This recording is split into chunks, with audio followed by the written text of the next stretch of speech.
and they should be able to hear us. So, hey guys, Hello. John. Hello, Zeb Striker Army. Hey guys, Hello. John Jr. here. I'm bringing you guys another draft stream. Today I am joined by Ogalbina. Hello. Okay, so today, hey guys, we are going to be going over the NCP Nimbus Season 3 draft. This is my league. It is upload required. It is the third season. I was last season's champion, small flex, and hopefully we have a good season this time. We got a lot of really cool coaches. We have, just reading off from the bottom, OP Jealous. Yeah? Woo! Turned it down. It's all good. And let me know if the music's too loud, by the way. But we have OP Jellison, Silver Smasher, who unfortunately is going to have to drop, but for the remainder of this stream, it's going to be him. Myself, we have Starfish, Fish, I don't know how you really pronounce it, but I love Stork, Shaquaza, Diet Tight, Grandmaster D-Ray, Ogalbina, JB Westside, Sir Jorge the Great. We have Dark Devil 26. We have Seabad, Mid Pokemaster, Zombie. Is that his name? I don't even know who he is, to be honest. Is that it? Zombie? Okay, Obunga. Well, that was supposed to be funny, but whatever. I'm sorry. I was trying to think of who he was. I didn't know. We have Ultra Player 12, Josh, and then we have Matt O'Shea. So a lot of really cool coaches this season, and they are actually in order of what they pick on the bottom of the screen. So if you guys are ready for the draft stream, it should be way too long, probably 3 hours or so, back to normal types of draft streams. It's a pretty standard draft as far as rules go. I think we banned Aegislash, Libero Cinderace, Mew, and am I forgetting something? Sneaky Dynamax and Dynamax. Oh, Angie Darm. Stuff here. Yeah, none of that stuff here. Obviously no Megas because this is Wi-Fi. It is post-home, not post-DLC, obviously, so you can use things like Necrozma, Kyurem, things like that, and I think that covers everything, pretty much. Everything else is pretty standard, evasive claws, sleep claws, things like that. So 1,200 points. Well, that's on the slide though. Yeah, so, but it's not tiers. I'm just letting the people know. And we got 10 picks that we have to do. So other than that, I think that covers everything. If you are ready to go ahead and get into the first slide here, Obunga, are you ready? Let's do it. Okay, well, the first pick in the NCP Nimbus Season 3 draft, OP Jellicent picked Keldeo. Do you want to talk about Keldeo? Because I don't like this Pokemon at all. We stand Keldeo. I love that mon. It's kind of gotten like a bad reputation for being like, a one-trick pony. No pun intended. But if people see it, they think, okay, Scarf, Specs, Calm Mind. And yeah, it's somewhat true, but it's so good at doing those things alone. I really don't think it matters. It has a really solid speed tier this gen, where everything's pretty slow comparatively. So 108 isn't, as slow as it was before, as like middling as it was before. It's still, it's getting close to that elite speed tier range. And then just Water plus Fighting Stab is stupid good, especially when it got stuff like Air Slash this gen, allowing you to hit grasses better than just, like Icy Wind or something like that. Really, really solid Pokemon. I personally love using it. I had an NCP Season 1. Yeah, of course. The NCP Season 1 MVP with like 21 kills. I hate this Pokemon. I don't think Keldeo is that good of a Pokemon, but unfortunately this gen, I do think it's like a top 10 threat. I think getting Air Slash is something that it really, really needed. It hits those grass types really hard now. And honestly, that was probably like the one thing it was missing, man. It has Taunt. It has a lot of different cool utility sets, Calm Mind, Spec, Scarf, like Obunga was talking about. I don't know if it was first pick worthy, but if you want to use it, obviously it's not coming back to you, so it is what it is, man. But with the next pick, we do have Silver Smasher in his Floridian Typhlosions, and he did end up taking Dragapult. I think Dragapult's a really good Pokemon, base 142 speed. However, I don't know if it's this good. What do you think? Pick 2, honestly, I would say yes, especially in Galardek's draft. I think it's really, really good. Just, again, that elite speed tier is really nice. And in a draft format, it's a lot more versatile than you'd think. I mean, it gives DD more viability than it would in, like, a standard tier. Just because you don't need to have, perfect coverage for things if you have other mons that can take on your opponent when you know what they're going to bring in. Stuff like that. Has great utility in screens, gets momentum in U-turn. Sub-Hex sets are really dumb good with Will-O-Wisp and stuff like that. It has stupid coverage from the special side, so it's not as good as people say it is. I've used it myself. It's not as good as people say it is, but it's still really, really, really, really No, absolutely. It's a really good Pokemon. It has a lot of utility, and it's one of those Pokemon that really rewards a creative builder. I think it's a Pokemon, like, if you or I had it, we could have, like, a lot of really cool different sets on it. The only thing that's really lacking is reliable recovery, but it can be physical, it can be special. It has setup on the physical side. I don't believe it got workup, did it? No, it does not. No, okay. I don't think it gets workup. That would be fire. Actually. That would be fire, but it can status things. It has dual screens. It has momentum. It's a Pokemon that does a whole lot. It fills a lot of roles for the team, and it's a phenomenal speed tier. And you have to prep for this Pokemon. I think it's going to be a lot of fun to see how this Pokemon is used this season. But with the 3rd overall pick, we move to me, and I talked about this in my draft analysis, which are going up tomorrow, by the way. But the Pokemon that I wanted the most was still there, Necrozma. Necrozma, this generation, post-home, yeah, is that what it's called? Post-home? Pre-Nat Dex? Whatever. I think this Pokemon is probably the best in the format right now. It does a whole lot, with Mew and Aegislash and G-Darm and Libero Cinderace Band, I think it's the best in the format. It does a whole lot of things. It got Dragon Dance this gen, which I'm sure Jason is somewhere pumping his fist in the air about, because he loves Dragon Dance, but it's a Pokemon that can do a whole lot of everything. It gets set up on, I believe, every single stat, besides obviously HP, and then it has a move for almost, if not every single situation. The only downside with this Pokemon is it lost Signal Beam this gen, but it can be a reliable defensive pivot. It has rocks, obviously. It can be a really good offensive Pokemon. You can run it Specs, you can run it Life Orb, Weakness Policy. There's a lot of different opportunities with Necrozma, and I think that I'm going to have a lot of fun with it this season. Oh yeah, Necro's stupid good. And it did lose Signal Beam, but on the physical side, which is the only side that matters with Psychic types that get Dragon Dance, of course.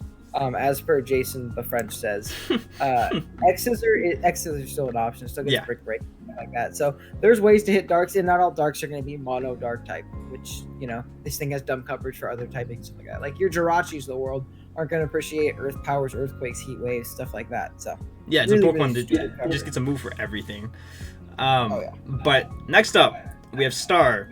Star ended up taking Kyurem with this 4th overall pick, and there's actually a story behind this. He ended up taking this Pokemon because the main draft was happening at the same time as NCP, and I really wanted either Necro or Kyurem. I wanted one in APA and one in NCP, and I wasn't sure if I could get either in APA, if not, probably Kyurem. So he was like, you know what, don't worry, I'll take Kyurem for you and trade it to you if you don't get it in APA. And I was like, wait, no, Star, don't do that. And he was like, no, it's okay, I want to build around it anyway. And then he picked it, and he said, I'm just kidding, I'm going to give it to you if you don't get it in main. So shout outs to Star for being a really good guy, by the way. But Kyurem itself, again, another really good Pokemon this gen. I think it is a phenomenal, probably top 3 in my opinion, post-home. I struggle with that so much. It got DD and Freeze Dry this gen, as well as Icicle Spear, so it really hits everything now. It hits the bulky waters that kind of walled it, and it has Earth Power for the bulky steals, and then Ice type in general is such a good offensive typing. It has heavy duty boosts to really help it out, set up with Dragon Dance, and I just think it's a phenomenal Pokemon. I know you have a lot of experience using Kyurem. What do you think about it? I used it in Classic, and there's never a set that you can't, like, there's always a set for a matchup with Kyurem. A lot like a lot of the mons of, at this higher echelon of things, there's not too many matchups where you're like, dang, Kyurem sucks here. You can run Subrouge Toxic, you can run Vex, you can run Dragon Dance in some matchups. Boots is obviously really nice for it, like you said. It's a really versatile Pokemon, really dumb bulky and really stupid strong on both sides, which is, kind of, it's honestly like tailor-made for like a draft setting. Absolutely. Really, absolutely. It's a really, really good Pokemon. Really good to build around that. But with the 5th overall pick here, we have Shay, and he chose Grassy Surge Rillaboom. What do you think about that? Interesting that he went for it this early. I will say that. I definitely think it's a really, really cool mon to, have on your build and stuff like that. It's always nice to be able to say like Grassy Surge Rillaboom in your titles and stuff like that. But it's really solid. I don't know if it's necessarily round 1 worthy. I think it's definitely a lower end tier 1 when it comes to like rungs of, just draft league in general. But it's really good in being able to support a team. Getting momentum is really, really nice as well. If you can get some terrain abusers later on in the draft, that could obviously be really nice for him. A little bit early, but if he knows what he wants later and he knows he doesn't want anything super up there in the tiers, he should be fine on it. Yeah, absolutely. And if he gets something like Hawlucha to pair with this Pokemon and gets, what is it called? Lucha Boomer? Is that what they call it now? I don't know. It's a really good combo. I don't know. I don't know what it's called. These dang kids. These kids playing Draft League now. It could be really cool, and I think it's a really cool Pokemon this gen. It's like a baby Bulu. I think it's like Open said, a lower tier 1 in post home. I'm gonna struggle with that every single time, but I still think it's a good Pokemon nonetheless. And moving on. By the way, you guys can hop in the stream chat if you guys do want to talk about your picks. I didn't even say that in the stream. But next up, we have Jay.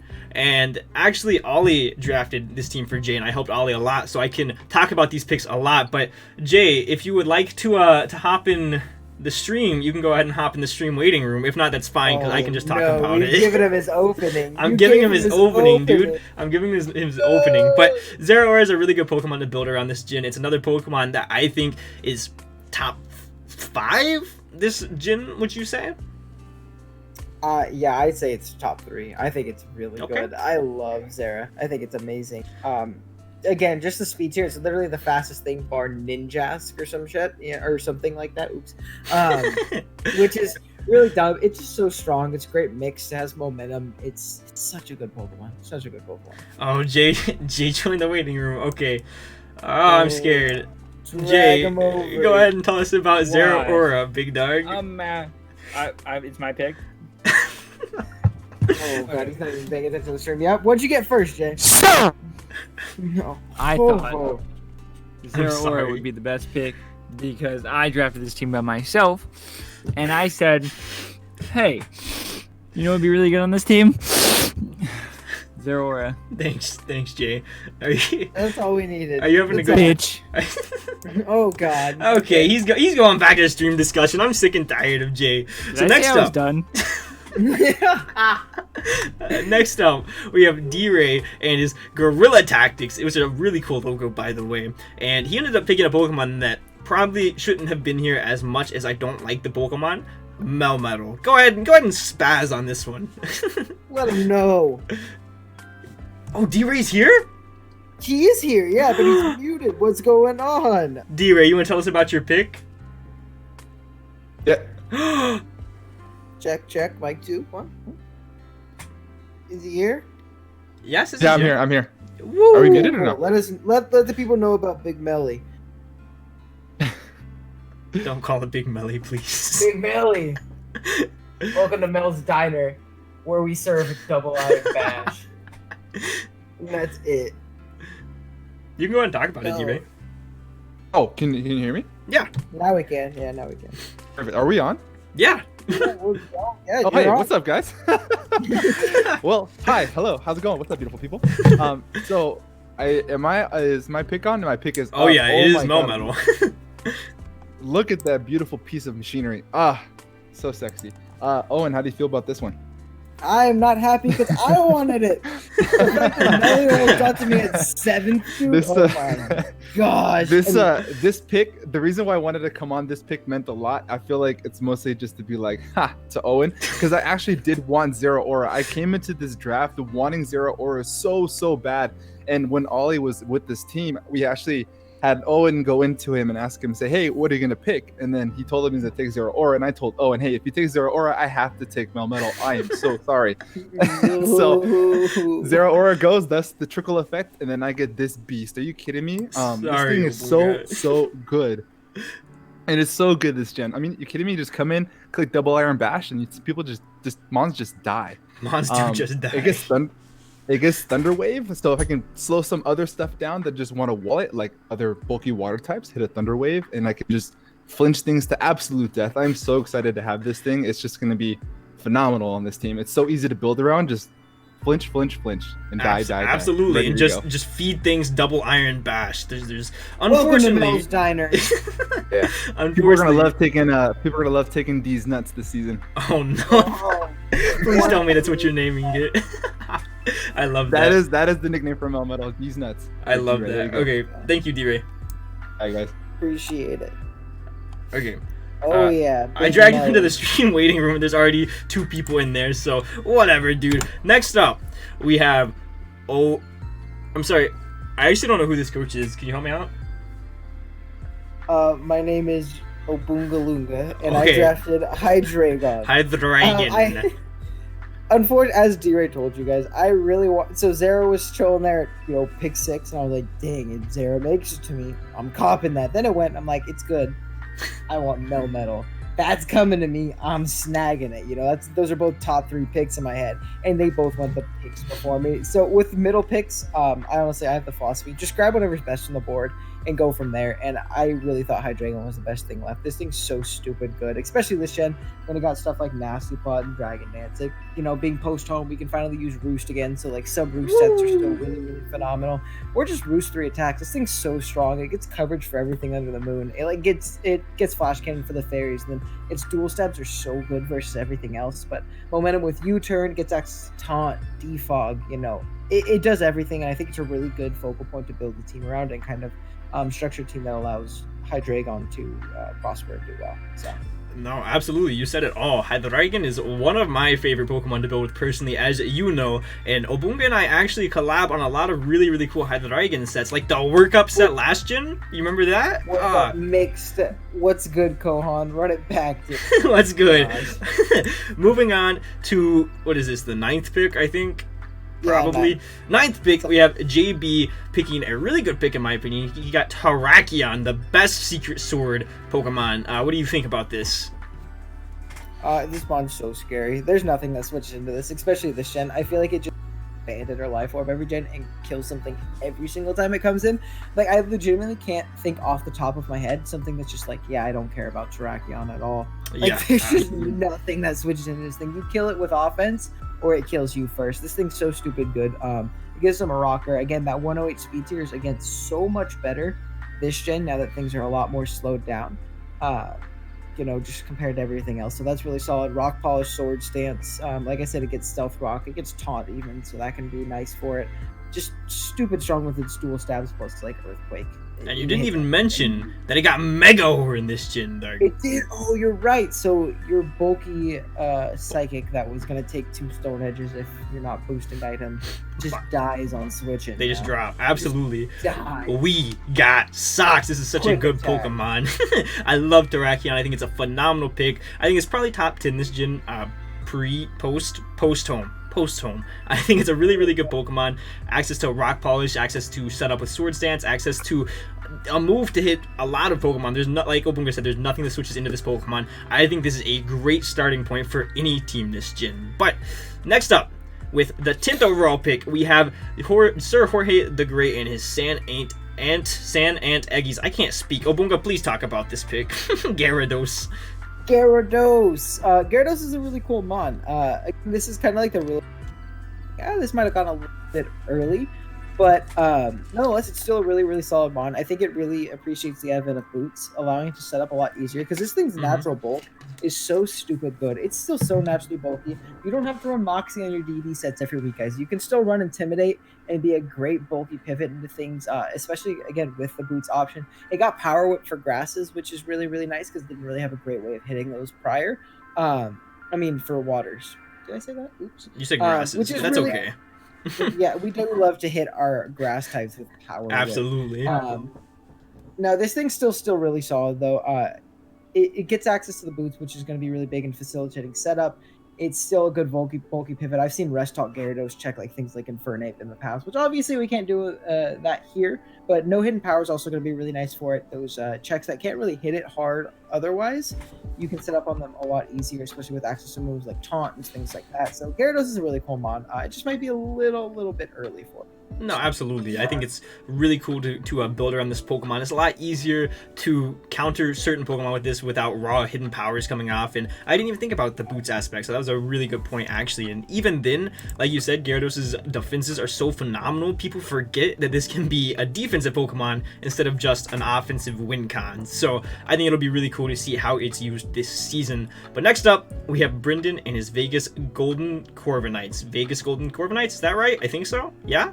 Yes, and he took a very good Pokemon. That's a good Pokemon. He took Excadrill, which I'm very excited to talk about this Pokemon, actually. This is one of my favorite Pokemon, and with the Rapid Spin buff, this Pokemon is viable in a whole new sense. Usually, it's like, well, yeah, Excadrill's cool, you got sand, and then it can, go crazy in sand, or if you don't want to bring sand, you got a nice Scarfer with Mold Breaker. But now, with Rapid Spin buff, it has a speed boost from that Rapid Spin, which is phenomenal for this Pokemon to not be choice locked into any particular move. Other than that, it's still same old Excadrill. Clicks a lot of buttons. There's very few switch-ins for its dual stabs, and the things that do switch into its dual stabs usually don't appreciate, like a Rock Slide and X's or things like that, and it's just a very, very big offensive threat.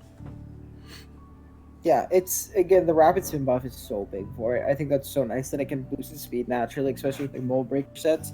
Really does help it out a lot. It's such a good rocker, and again, it's another mon that has like really good deceptive bulk. Unless it's a stab super effective hit, Excadrill's probably chewing the hit. Absolutely.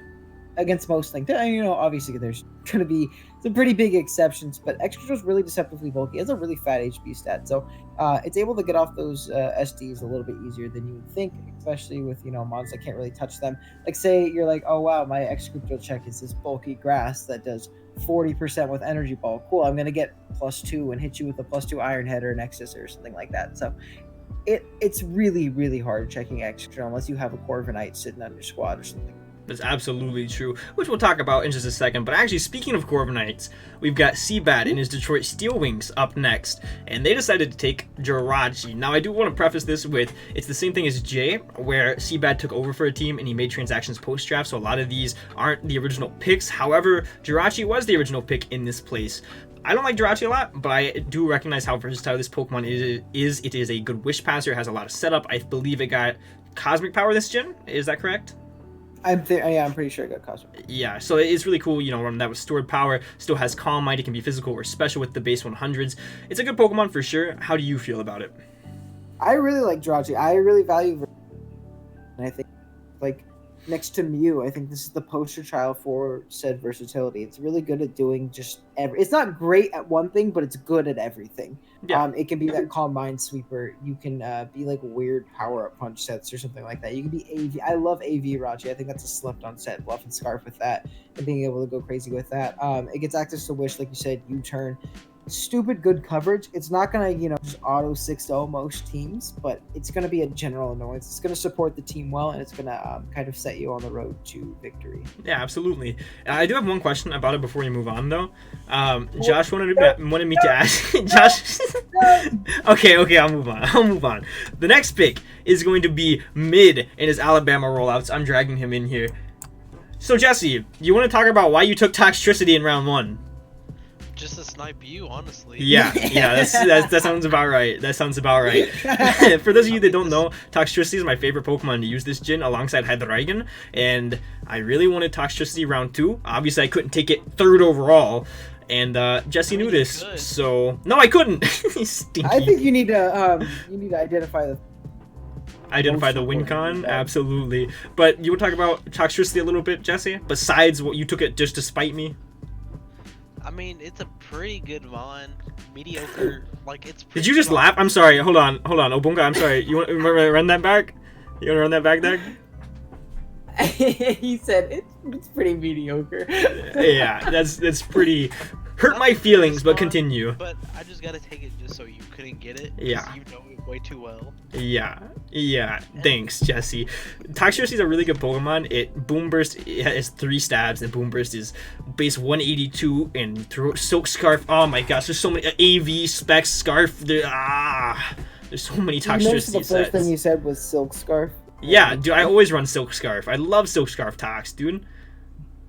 So I hate you. Alright, whatever. Get out of here, Jesse. I'm sick of you. Get him out of here. Get him out. Okay, the next pick is going to be Shinambi and Corviknight, which we were just talking about. Corviknight's a really good Pokemon, really, really versatile. However, I do think it's a little overrated slightly because of how good it is in OU. It's not quite that good in draft. It's still a really good tier 1 Pokemon, I think. But more on the lower end, mid to low end of tier 1s. But it's still a really good Pokemon. It has access to, you know, Bulk Up, Brave Bird, U-Turn. Mirror Coat is a really cool ability to stop Intimidators, things like that. Seal Flying is just, in general, a really, really good typing. What do you think about Corviknight? I agree when you say it's a little bit over. It's such a good glue Pokemon, like just kind of piecing together so many gaps the team might leave. You know, with its great typing and it's movable. It's just so nice. It gives them a really reliable defogger too. So then it's gonna defog on like 90% of the game and die to a hit, which is obviously super cool. The momentum is nice, like you said. Bulk Up is a menace to play if you don't have good special breakers to break past and stuff like that. Also, pressure. It's sub-roost stalling. Corviknight just pressure stalling you out of games. It's going to be fun on Wi-Fi, so not too fun to play against there. But it's just a really good one overall, and I think it might seem a little early seeing it go in round 1.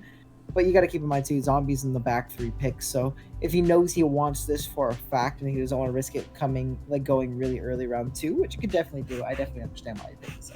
Yeah, absolutely. And I'm pretty sure Josh wanted it too, so he made a good call getting it this early, I guess. But speaking of Josh, the next pick, Josh, do you want to come in here and talk about Mr. Fishy Boy? Where is he? He's in stream discussion, but he's muted. He's muted and deafened. Deafened. So, Josh? Cool, I don't even need you to drag me in there. I can just do whatever I want. Oh, that's true. He's an admin.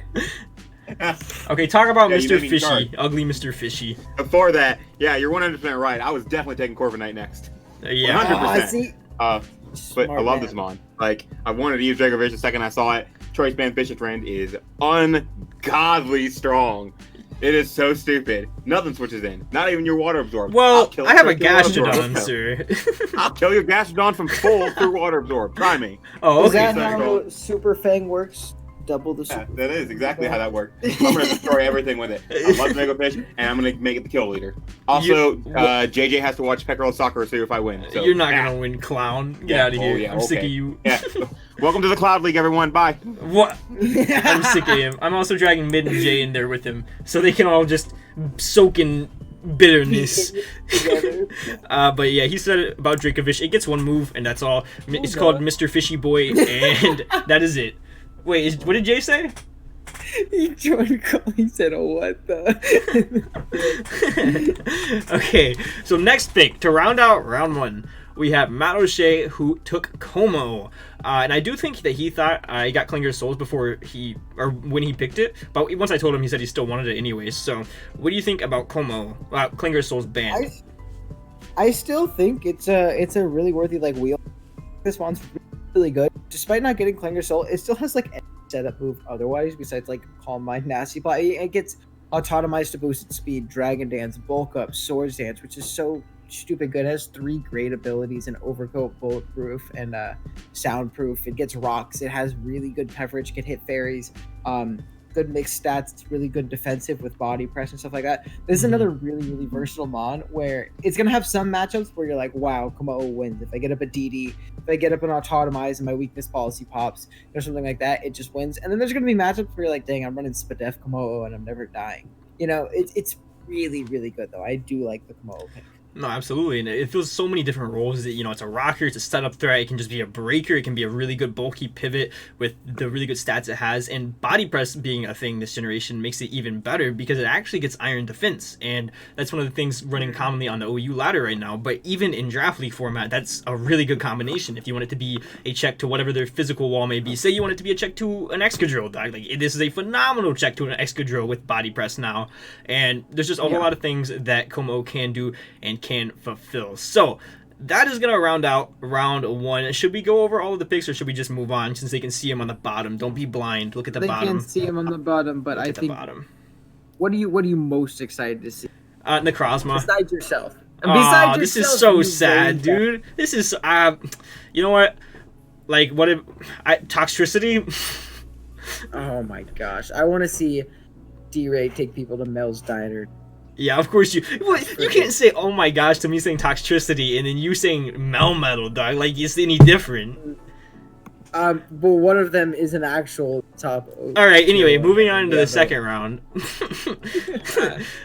Next up, we still have Matt O'Shea because it is a wheel pick, and he decided to pair Clefable with Como, which I think is a phenomenal pairing. I think these two work really, really well together, having the unaware threat that is Clefable to make sure nothing can set up on your opponent's side of the field, while having a very good setup threat in Como is really, really good. Como can break the steals for Clefable if he does want to go as Clefable being the win con, and I just think all in all they pair very well together. Another rocker too, which is really nice, and probably the best fairy in the format right now, I do believe. Right?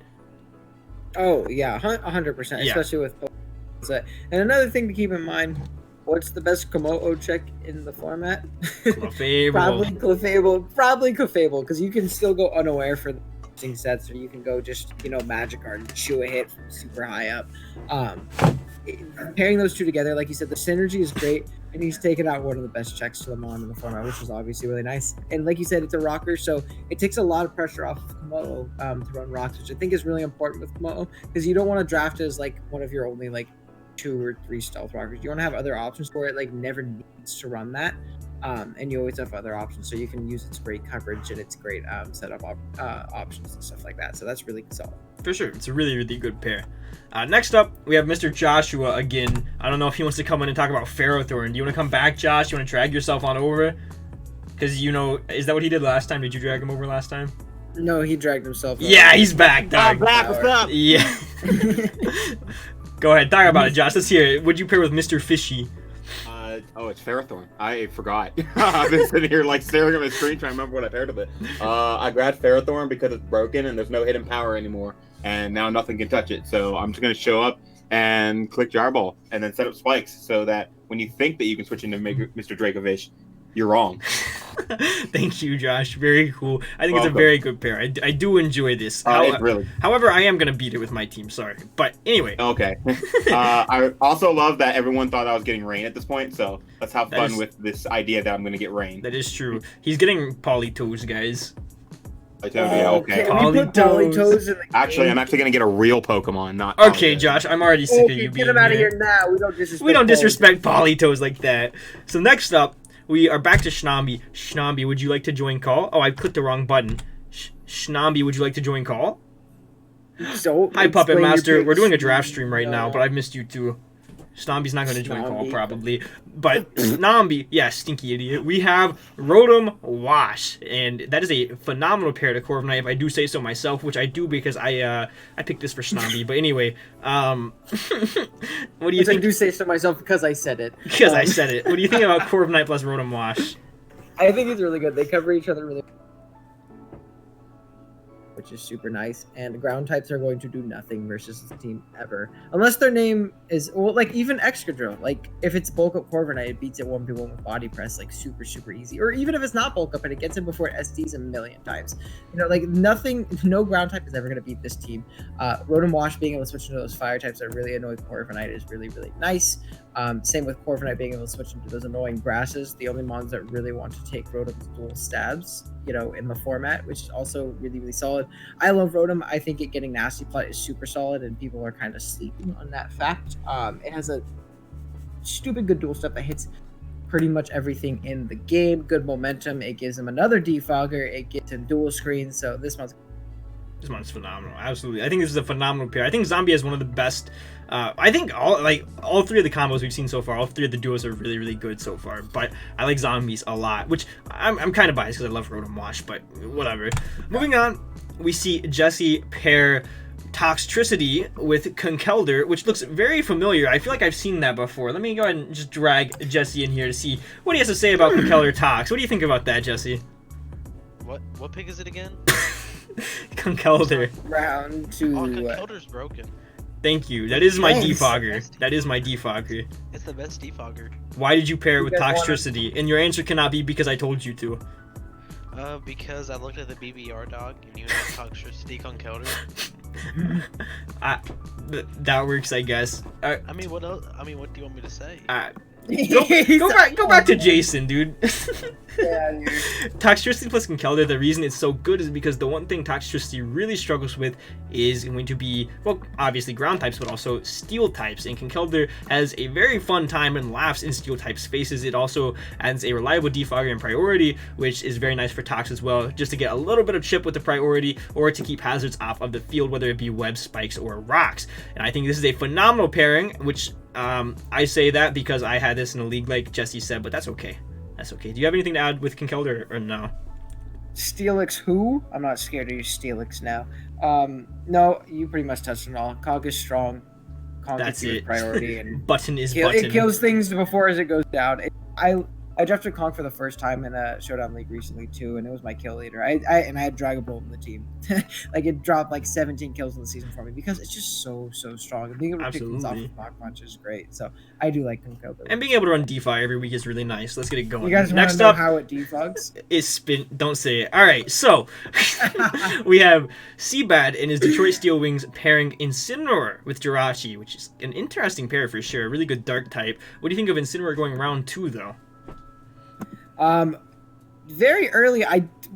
Is this what he like actually picked? It was originally Obstagoon, but okay. So Well, it's like different option. Yeah. Yeah, with Seabad, I feel like we kind of have to think of it and more so like in team synergy. Which is obviously nice. Incineroar is a cool mon. I think obviously getting picked round 2 isn't the move, but I don't think it was actually picked round 2. It gets access to Parting Shot this gem, which is really cool. Darkest Lariat and Knockoff. Its dual stabs are really nice.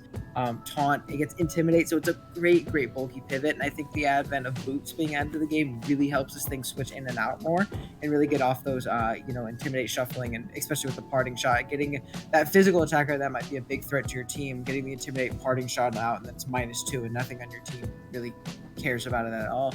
It's still really strong on the offensive side. It's just you don't necessarily see it too often like that. But like SD Incineroar is still really strong. It gets access to stuff like Flame Charge as well to boost its speed with that 115 attack, 80 special attack, so it's good mixed as well.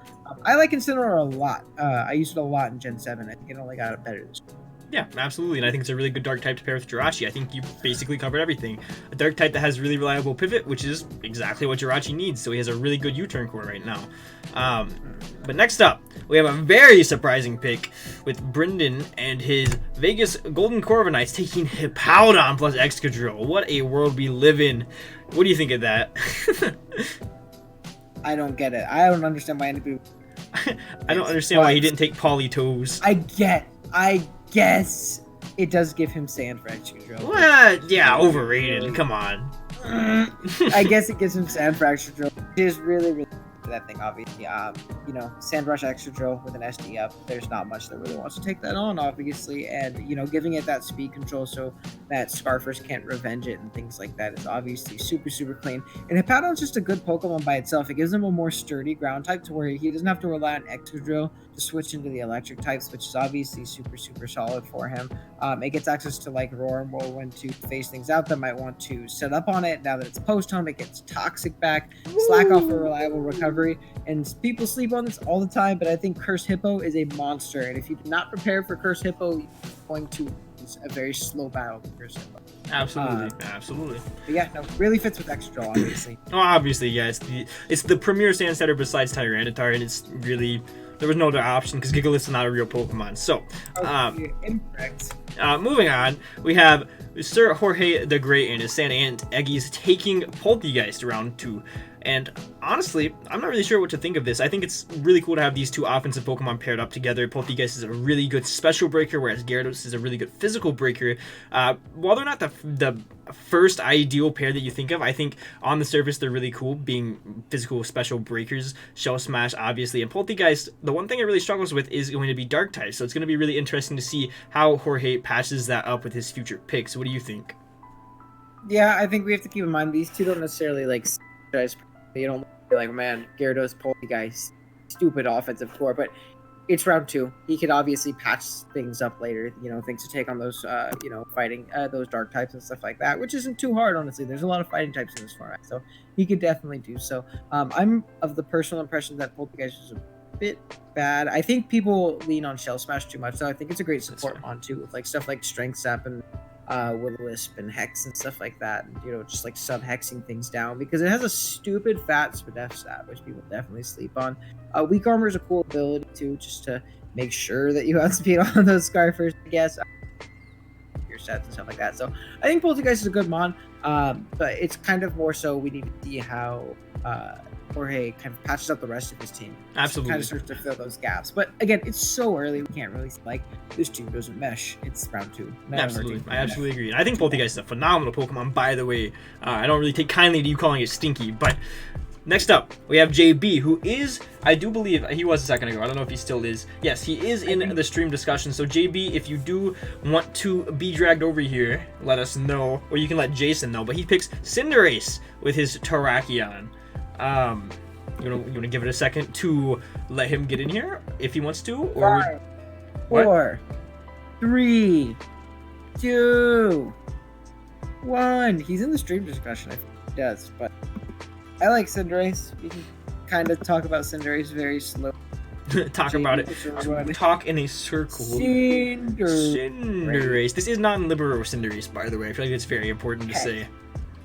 That is a Yeah. big thing. Cin- Let's yeah, just that's go a on big. I think he might be MIA or something. Yeah, that's okay. Cinderace is a really cool Pokemon. I think to pair Terrakion adds another really good speed tier. Oh, he said said drag drag me. me. Yeah, that's it, Drag dude. him. He's dragged. Yeah, JB, talk about get him. Cinderace.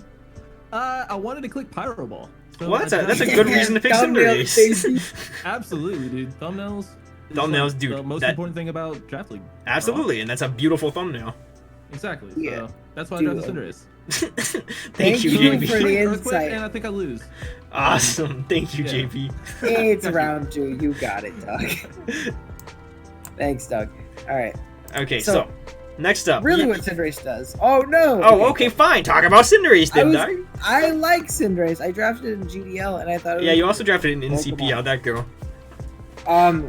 It went like 13-1. How did? Hey, Asuka, what was that? Week 9. Look at week 9. Tell me how. I don't want to look at week 9 ever. Yeah. Cinderace is stupid good again. Tears. Well, his team really. All right. Anyway, moving on. Well, go next. Now we get to talk about my Pokemon anyway. This Next. is sad. Okay, whatever. So, next up, we have Obunga, who picked Gengar with Hydreigon. Now, let me go ahead and tell you about this pick that I made the executive decision to make for Obunga. This Pokemon is phenomenal. For some reason, Obunga thinks I pronounce it incorrectly, but it is what it is. Gengar. I think Hydreigon love plus Gengar. Now I said it like that, Gengar. I think it's a phenomenal pairing because Hydreigon breaks a lot that Gengar does not like and vice versa. End of sentence. Welcome. Thanks for coming to my TED Talk. Yeah, that's it. They just break for each They other. just really break for well. each There's other. Not much there's not much defensive synergy, but the offensive synergy is stupid good. Just having a fairy killer that's so threatening, with Hydreigon you turning out if it's like a Specs or a Scarf set or something like that, going into Gengar for free is obviously stupid good. I have like no points already, but that's okay. We'll try and fix That's that fine. a little bit. That's fine. Do you actually want to talk about like the defensive synergy and stuff too, or no? The defensive synergy isn't really there. I mean, I guess. Wait, what? Hydra can, well, it can a little. Okay, Hydra can switch into like the ground move. Gengar doesn't like, and the dark moves, but it doesn't necessarily want to take the knockoff. But it can. It's obviously resistance. Bro, that's your Z captain though, isn't it? It's my Dynamax captain. Oh, okay, yeah. But it can switch into those. Gengar can somewhat pivot at least into the fairies that are clicking Moonblast, because obviously we will resist that hit. We have to be careful if I'm dropping a Psychic on us or something like that. Mhm. But a lot of the time, they don't want to do that in the face of a Hydreigon that can Flash Cannon them in the face or Iron Tail them or something like that. So they do cover each other really, really well. They give me pretty decent speeches with Hydreigon hovering around 100, so those mons can't run Timid or, Modest or Adamant versus me, and then Gengar hitting that 110 mark for me, so I can outspeed those and then tie with the other base 110s. Gets access to Nasty Pot this gen, also gets Will-O-Wisp and Destiny Bond, another cool, utility option. So it's not just, the big offensive powerhouse that it looks like it is in most weeks, but we can run some cool stuff with it. Woo! Like Willow Hex. But moving on, we have D-Ray, who, if he is still around, he can totally jump in call, but he paired Haxorus with Melmetal, which I think is really, really cool. What do you think about it? Since you're the Melmetal stan here. I'm also the Haxorus stand too. That's my. Yeah, didn't that love almost win you GDL week, I don't know, like 4 or something? Yeah, I hope it does good for me in playoffs. Oh, yeah, okay. I really like Haxorus though. This thing is so stupid strong, and it looks a lot faster than it used to be, just due to the kind of subpar speed tiers of Gen 8. Getting first impression is cool for just having a strong priority move. Close combat is, a superior alternative to Superpower and even Earthquake in most matchups. So this thing doesn't only get DD too, it's also a great SD sweeper. If he can pick up maybe webs later on or something like that, this thing's a menace under webs with like an SD set. It gets coverage for the fairies and Iron Tail and Poison Jab. Mold Breaker's a great ability in draft, as well as on nerves, so people can't run those resist berries to try and take you on as well. Like the fairy types can't run Kabia for your sword stance. Haxorus. So this one's just such a good breaker, and his offense looks so scary right now, especially with Melmetal really just invalidating those fairies that want to take on Haxorus. Yeah. I think they look really, really. Mel's Diner. Mel's Diner. Can we skip the serve next pick? Double Iron Bash. Can we skip Can the we next sk- pick? Oh, Can we dude, just I show it? kinda want to. He's waiting. You know, he's itching. Can we just show the pick and move on? Can we just? It's Blastoise and then move on, or is that? Okay, go. Haha. Hello, Jason. Okay, I'm back. What did I do? Hello. Would you like to talk about Blastoise? Ah, yes, Blastoise, my second pick. Was that it? All right, bitch. Yo, did you missed Mig get 6-0'd. Oh no! This is so sad. Is that why he's not? Oh, he's still streaming. What's up, John's streaming? Oh, is he? Talk about your stupid pig, idiot. Fuck you, bitch. All right, Oh my goodbye, God. Okay, Jason. can we drag Jason out?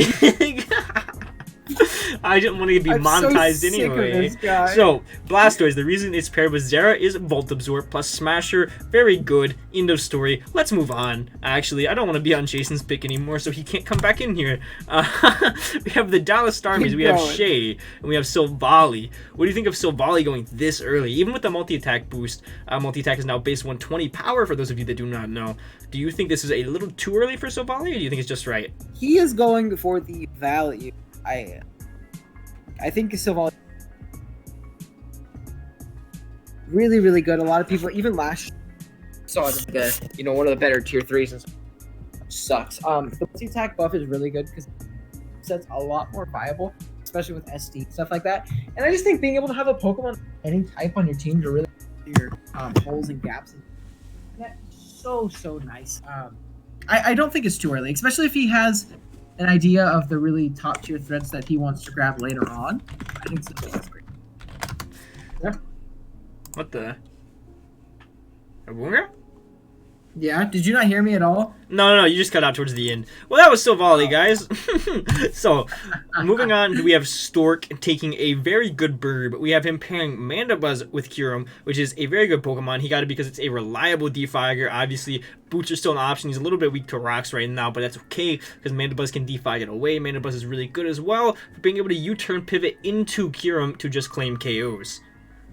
This is... Yeah, Go ahead.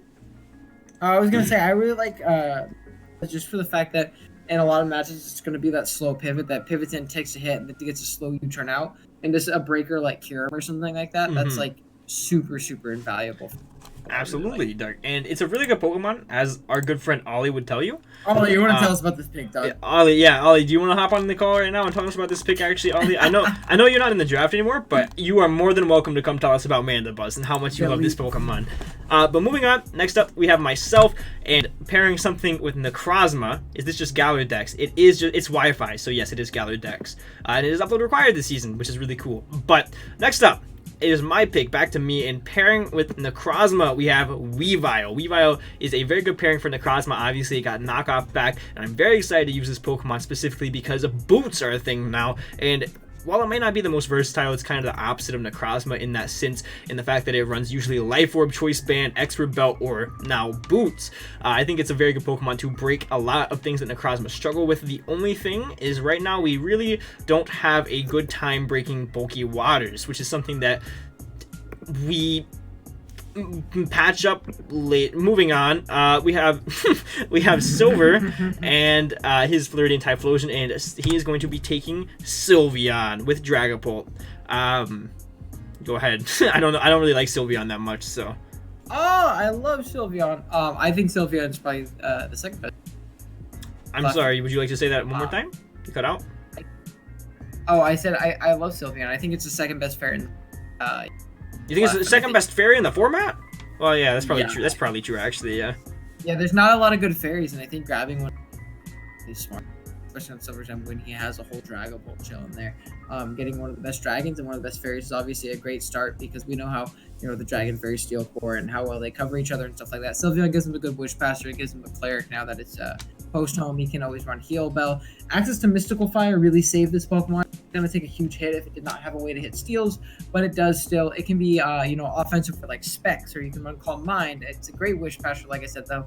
It gets Baton Pass for like slow dry passes out and stuff like that. So I really like Sylveon. I'm enjoying it on my main team, and I think it fits with.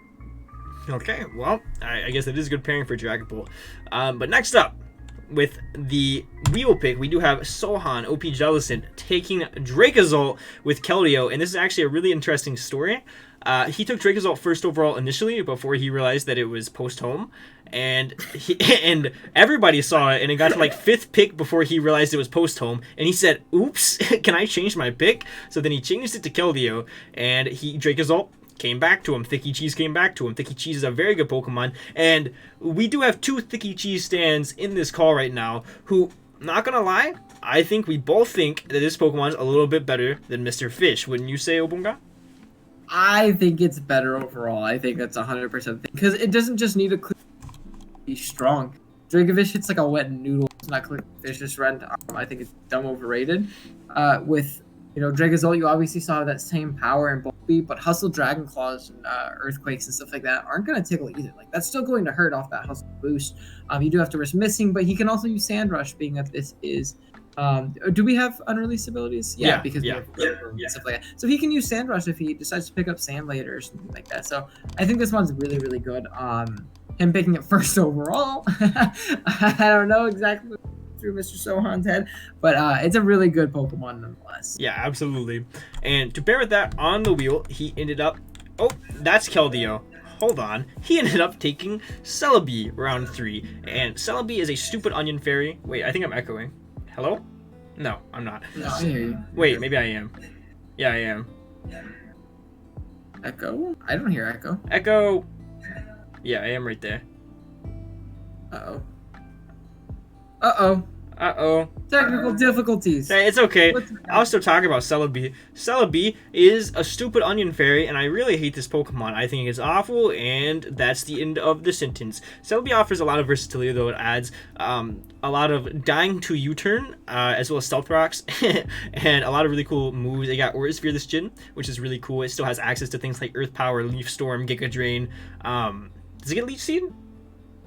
I think so, yeah. Yeah. Leech Seed Synthesis. It's just a really versatile Pokemon as all base 100 Recover fairies too. are. It gets Recover, so he doesn't have to run. Oh, Recover. Yeah, so if he runs Sand with his Dracozolt, then, whatever. So, really versatile Pokemon. The main thing that it really adds, though, is dying to U-turn. I think I covered it all. Perfect. Awesome. Done. Next up, I'm trying to go a little bit faster because we took an hour on the first 2 rounds. Did we really? Yeah. Oh my lord. Yeah, we need to go faster. Yeah. So Yeah, Arcanine. Arcanine is the next pick for Silver and his Floridian Typhlosions to pair with Dragapult and Sylveon, and he sniped me. This was so sad, to be honest. But the pick before me, but that's absolutely okay. Arcanine is a very good Pokemon, especially with Boost introduced this gen. It's a good Intimidate Shuffler. It's very versatile in the fact it can be physical, special, or a wall. It has reliable recovery. What do you think about Arcanine with this team? This is a Silver Pokemon. This team is a Silver team. I think it really likes that Wish support. Boots is obviously solid for it. Helps them break those Steel types that Dragapult doesn't necessarily do well. I mean, obviously it's Fire Blast, but these choices is going to be an issue, and then Sylveon, that's also an issue. So it gives them a good pivot into those, switch into them very well. But I really like Arcanine with this build. I think it absolutely. I think it fits phenomenally, but it would have fit better with my team. Moving on to me, I ended up taking a really surprising pick that I actually didn't expect to take. Obviously, because I expected to take Arcanine, but when it got back to me, I was looking at potential new Pokemon, potential new things. Tell me if the music's too loud, by the way, guys. But potential new Pokemon and new things that I could look at to use. And one of the new things was Venusaur actually got Earth Power, which I was not aware of. And right now, we obviously struggle with Breaking Waters and Steels, and Venusaur actually helps with both of that now, with both Earth Power and, naturally, Chlorophyll Weather Ball now in the game. Weather Ball, baby! Weather Ball is a phenomenal move, and that will come into play later. And it's very obvious that I was going to get Sun, but that's okay. You guys can also be let in on that secret. Do you have anything to add about the best Weather Ball Pokemon? I think Venusaur looks like a lot of fun. I really want to draft something with it. I think it's cool that you paired it with ones which you don't necessarily see other teams. So I think it'd be cool to see what it has. Woo! Stork picked Cobalion. This was another pick that I was kind of thinking about for my team, but he was like, can I have Cobalion? I was like, take it, Stork, because I planned with him. I think Cobalion paired with Kyurem and Mandibuzz is phenomenal. It fits a lot of roles. It helps break Steels, which is really, really good. The only issue is right now he is so weak to Fairy. He really, really needs to patch that up, but he can easily do that later. Gives him a Rock Resist, gives him another Rocker, a good setup threat, a good win con, and even a good Breaker, and more momentum. He has 3 for 3 on momentum right now. My voice cracked on him. Sorry. What do you think about Cobalion? I love Cobalion. It's one of my favorite monsters in the draft in general. Like you said, he's very weak right now, so into them. But I think Cobalion has a great way of being able to break them, especially because Nimbus is going to be forcing those things in. You can U-turn out. Obviously, go into Cobalion for free. Set up an SD. Set up a Calm Mind even. It doesn't hit very hard without setup, but it's a great utility mon. It's really fat on the defensive side. It has a great defensive typing. I think Cobalion is a great blue mon. I think it's good as an offensive sweeper in some games. In some games, you're just gonna run a really annoying bolt pivot, which is obviously. Ooh, I accidentally went to the next slide. That's okay. You said everything anyway. Next pick, we've got Hitmonlee to pair with Rillaboom and Silvally, which I was actually really surprised that he ended up not going with Howlucha. What do you think of Hitmonlee, Rillaboom, Silvally? Value, baby. This is value the draft. Yeah. Who joined? Hello? Jason, get out of here, stinky Is idiot. it my turn? Oh yet? my! It's not your pick yet, dog. You're taking up Shay's time where I'm talking about his pick. I already kicked him. It's okay. Ooh. Okay, but I like the Hitmonlee pick. I think it's really solid. It gives him utility outside of it being a burn sweeper. You can still run rapid spin sets. You can still run reckless high jump kick sets with Scarf. It's a really solid mon, especially in the lower tiers, and it gives something to abuse that terrain with, which is obviously super cool. So I think Hitmonlee's fine. I think he's more so budgeting out his points to where he can really splurge later in the draft potentially or something like that, which is definitely a fair strategy because a lot of the people at this point had already spent up a lot of their high tier mons that they were going to get, and they weren't likely to get them anymore. Absolutely. Just kind of budgeting out and saving for later. Absolutely. I think you said it all. So, next up, we're going to have Jay. It's Jay's pick. All right, now drag him in, I guess. Hey, Jay, tell us why you chose Rinky Dinky the Grimmsnarl. Alright, so the reason I chose Dinky Dinky. All right, goodbye, Jay. Goodbye, Jay. So I needed to switch into Dragapult. Was that the end of this sentence? Yeah, that's it. so- I'm glad you're thinking ahead for the whole entire. So, He said, look I at week thought- 1. I thought, damn, I'm going against 5 Dragapults in this draft, so I might as well grab the best switch into them. All right. Thank you, Jay. Very Wait, intentional. also. Yeah. Root didn't know what team he was taking over, so. Okay, I was going to DM after the stream. Okay. All right. Love. But yeah, Grimmsnarl pairs really well with Blastoise, specifically because it can set screens for Shell Smash. End of sentence. Thank you for coming to my TED Talk. Next up, we have D-Ray, who chose Mantine, 3rd overall, which is... He didn't actually choose Mantine, he chose Primarina, but he dropped it for Mantine post-draft, which I think Mantine's a stinky awful Pokemon. What? Now we get to see stinky, awful Mantine in a round slot, even though it would never get drafted that high. Yeah, as a stinky awful Pokemon. What do you think about Mantine? Well, I'm not the biggest fan of Mantine. It does a nice bulky ground type switch in from Melmetal, which is really nice. It pairs really nice defensively with Melmetal for the fighting types. The ground types don't want to switch into it. Access to boots really helps it out, and being that this is toxic, so it's not complete and utter setup. What are you eating, Doug? I'm getting some trail mix. I'm hungry. I need planet. You hear this, guys? John Juice making fun of me.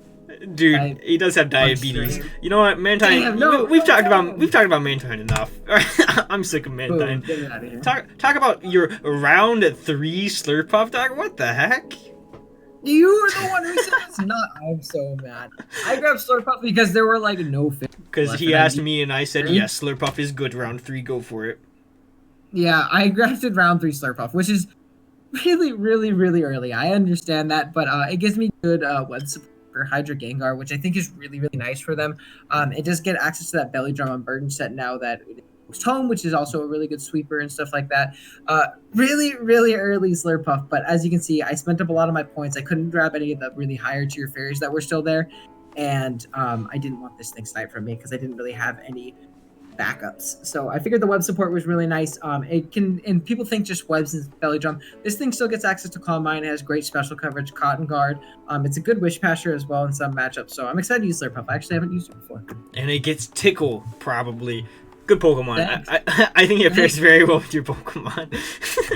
So JB is next. JB, would you like to hop in call and tell us why you stole Heliolisk from my Sun team round 3? This is so sad. You know, I'm dragging him anyway. Hi, JB. Get in here. What's up?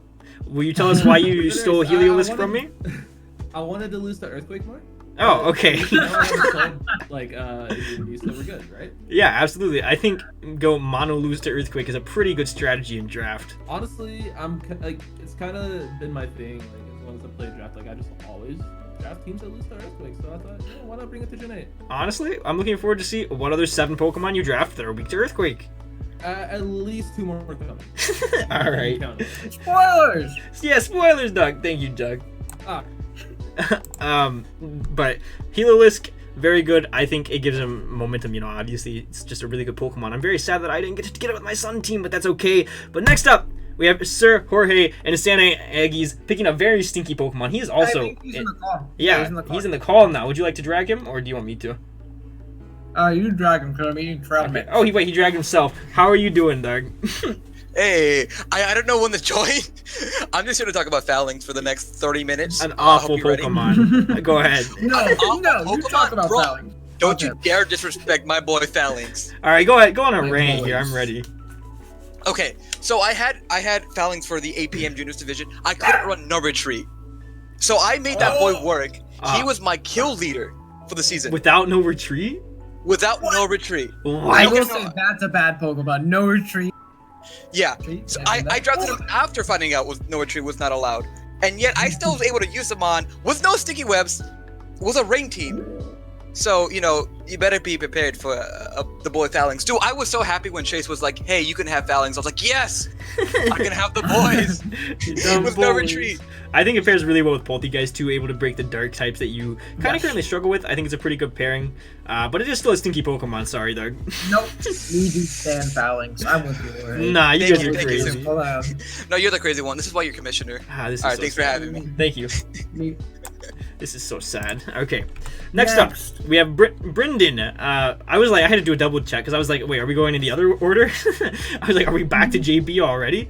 We have Brendan and his biggest Golden Corviknights taking Lucha, which is actually really interesting to pair with Excadrill and Hippowdon. It's a very good offensive threat, and if he gets terrain with this, because there are new terrain setters in Indeedee and Pincurchin, both phenomenal Pokemon, no bias intended. We do stand Pincurchin. We do stand Spike Lee. That's a good Pokemon. But he has a lot of different options, and getting terrain with Lucha plus Excadrill and Hippowdon, while it would be a lot of points, that is so scary to switch into. That is a tremendous offensive core.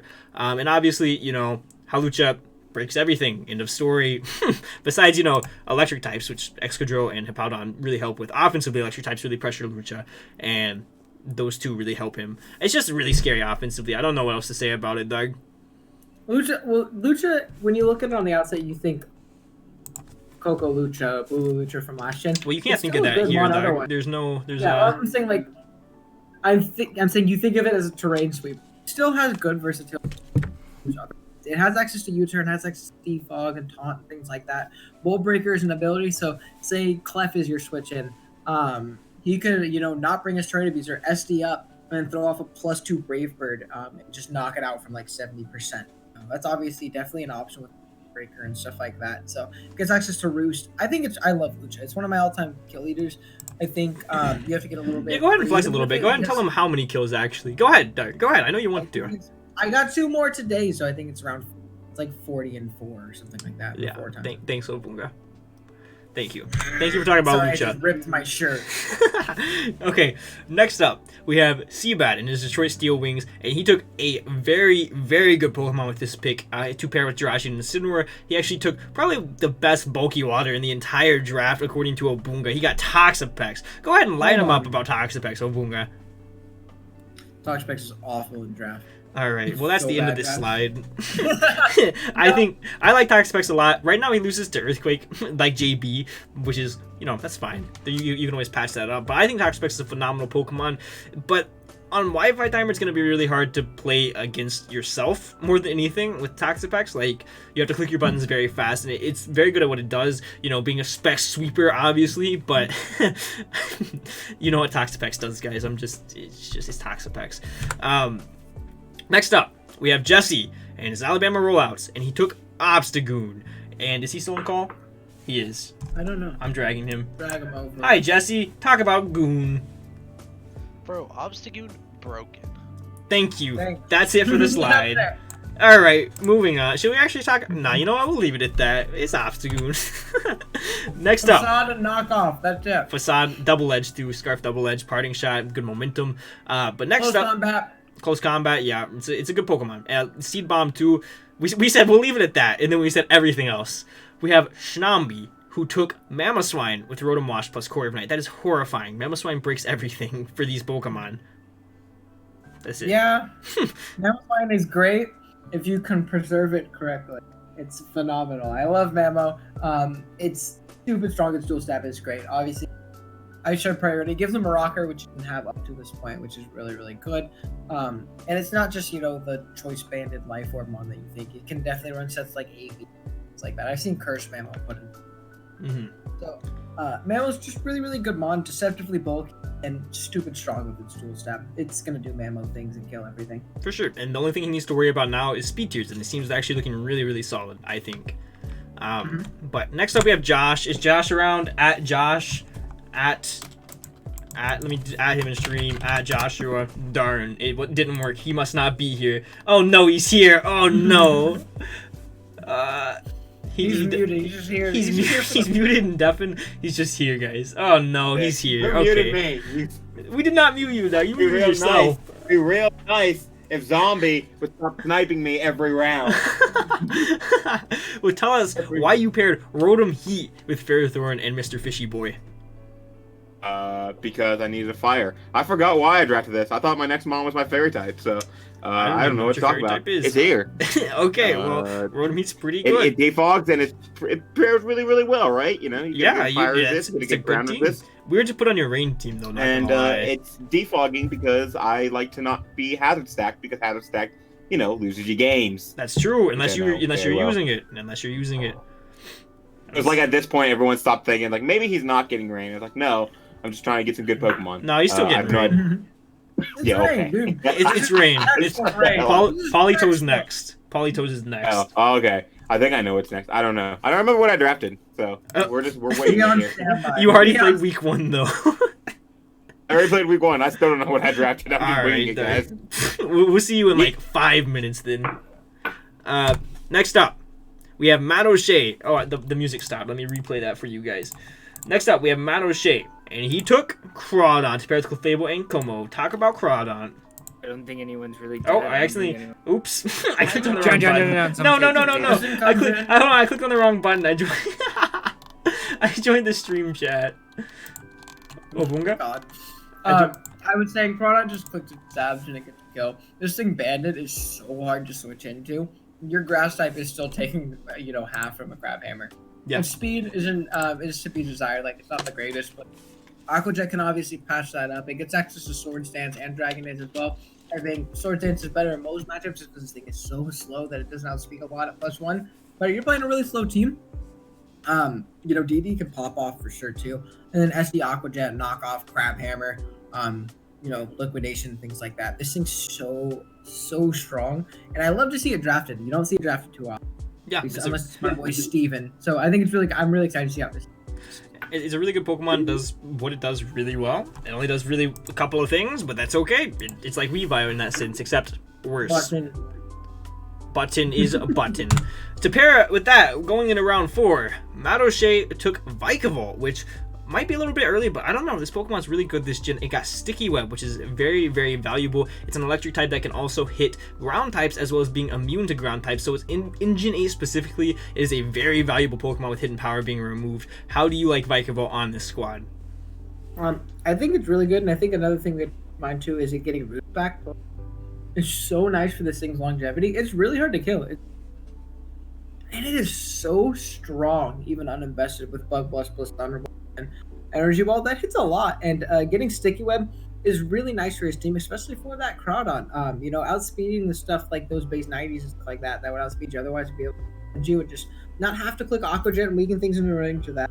Just clicking, knockoff plus liquidation, stuff like that is obviously super, super clean. I don't think it's too early, honestly. I think it's a really value web center, especially if you got some other slower breakers later in the draft. Oh, absolutely. And don't forget also, Throat Spray Vikavolt is definitely an option as well, like Agility Throat Spray with Bug Buzz. With Bug Buzz, that's pretty fire. Yeah, that is pretty dope. Remember that, Matt. Remember that. But next up, we have Mr. Joshua again, who took his Fairy type. He'll be back any second. Hatterene with Mr. Fishy, Ferrothorn, and Rotom. He's still, sticking to the Rain team, the classic Rain team. Oh. See, this is what I thought I drafted last round. Now I remember. I remember everything. Okay. I drafted this 4th because I was like, there's no way that Matt's taking 2 fairies and sniping me. So I was like, let's get Rotom Heat first. I still don't know why I drafted Rotom Heat, but like... Hey. But he's there. It's whatever. I'm surprised Zombie didn't snipe you somehow. Yeah, I know, right? So I drafted Hatterene because of a very important reason, and that is Aaron told me to, so... That's it. That's a pretty good reason. That's actually a pretty good reason. That's all I got. All right, thank you. There we go. I like it. Now you can commentary. Yeah, thank you, Josh. It prevents Hazard Stack as well, which is really cool. Which still begs the question: it gives him a trick room option. It gives him a trick room option. There it is.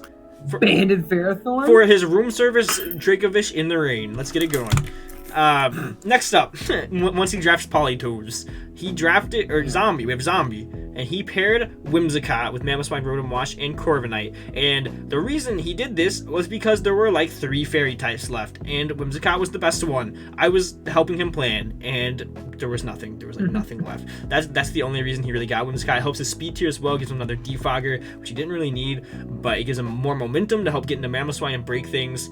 That's really it. He needed a fairy type, and there were none. The speed tier gives him really helps. I think that's big. Because this team, as good as it was, up to this point, it was so slow. Yeah, absolutely. Getting something that passed that 110 mark is really nice for him. He still has to fill that gap in between, obviously, with a couple months, but it gets him something fast, which is really important. Being able to jump on that.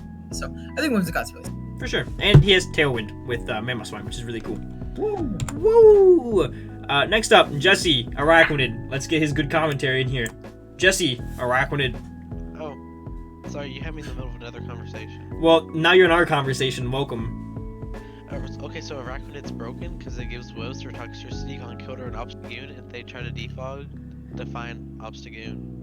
Woo! I like that. There we go. That was actually a good explanation this time. Thank you. I know, we love that. We do love that. That was a good, short, sweet explanation. Next up, we have Seabad going full-on stall, taking Umbreon as his 4th pick. I think this is an awful, horrible Pokemon that is not real and should never be drafted because it's stinky and horrible and awful, just like Mantine. What do you think? I think it's a good Pokemon. I think his team is kind of leaning towards a bit more passive side, which I am personally not a fan of, but the defensive synergy is definitely there. Once he starts to pouch up that ground weakness, his team's going to be stupid disgusting to break. It's going to be very, very hard for Mons to do so. But Umbreon gives him great Wish Pass, to where he doesn't have to rely on Rachi to pass wishes into the Incineroar. Psychic types are not a problem for him at all, apparently. And I like having the double Dark, honestly, with this team, because Umbreon actually tends to lose to a lot of bulky Psychics if they can get up T-Spikes or even Toxic the Umbreon. Honestly, it's not breaking past them. So having Incineroar as that option as well is really, really cool. It gets a slow baton pass out to get him into his other threats and things like that.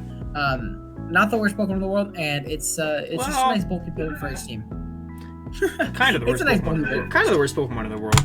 Brendan, he took Terrain. He got into D-Mail, which I don't know why we split them, but we did. I think it's because one of them's more offensive. One of them's really offensive. I think it's like 10 base difference, isn't it? That's a lot. Okay, into D-Mail. He got it to pair with Lucha. There's not a lot else to say there. It is there literally to set Terrain for the Hawlucha. And well, it's strong too. It's still really strong. It is still strong on its own for sure. It gets access to mystical fire. Yeah, absolutely. I think it's a really. I haven't seen it really use to the best of its abilities in draft yet. I haven't seen too many drafted, so I'm excited to see how he uses. Well, that's because I haven't drafted it yet, but maybe Brendan will beat me to it. We'll see. But like I said, Lucha. But next up, we've got George. Who is he still in? Stream? I don't know. No, he's not. He's not. We have him picking Charizard, round 4, which I'm not gonna lie, I don't quite know why. Honestly, with this team. Boot! Did you yell? Boots. Why'd you yell? Oh, Boots? Oh, I was like, why did you yell, idiot? I was yelling an egg. My bad. I'm not honestly really sure why Charizard fits on this. Well, something I will say is it breaks the grasses for. That's true, but I feel like there were better fires left. Like Chandelure, for instance. I feel like there were. Well, he has Poltegeist though. Yeah, but did you see that one episode in the anime where there's the Magmar into space? Wasn't that the Pokemon when he seismic toss? Thank you. That's all I'm saying. Thank you. Honestly, I don't know why this Pokemon was a round 4 Pokemon. I guess if he felt like it was in danger of being sniped on the wheel, maybe he was scared that I was gonna get it because I have Sun. I don't know. Maybe that's why he did it. But I'm still kind of confused why it was picked around 4. I'm not saying it doesn't fit with the team, but more so that round 4 was really way too early for it, in my opinion. That's all. Yeah, that's you're all. definitely right. You're definitely right. That's all. Next up, JB. Oh, let's get him in here. JB, tell us about your toes. I mean, Seismitoad. Seismitoes. Tell us about your toes too. I'm down to hear about both.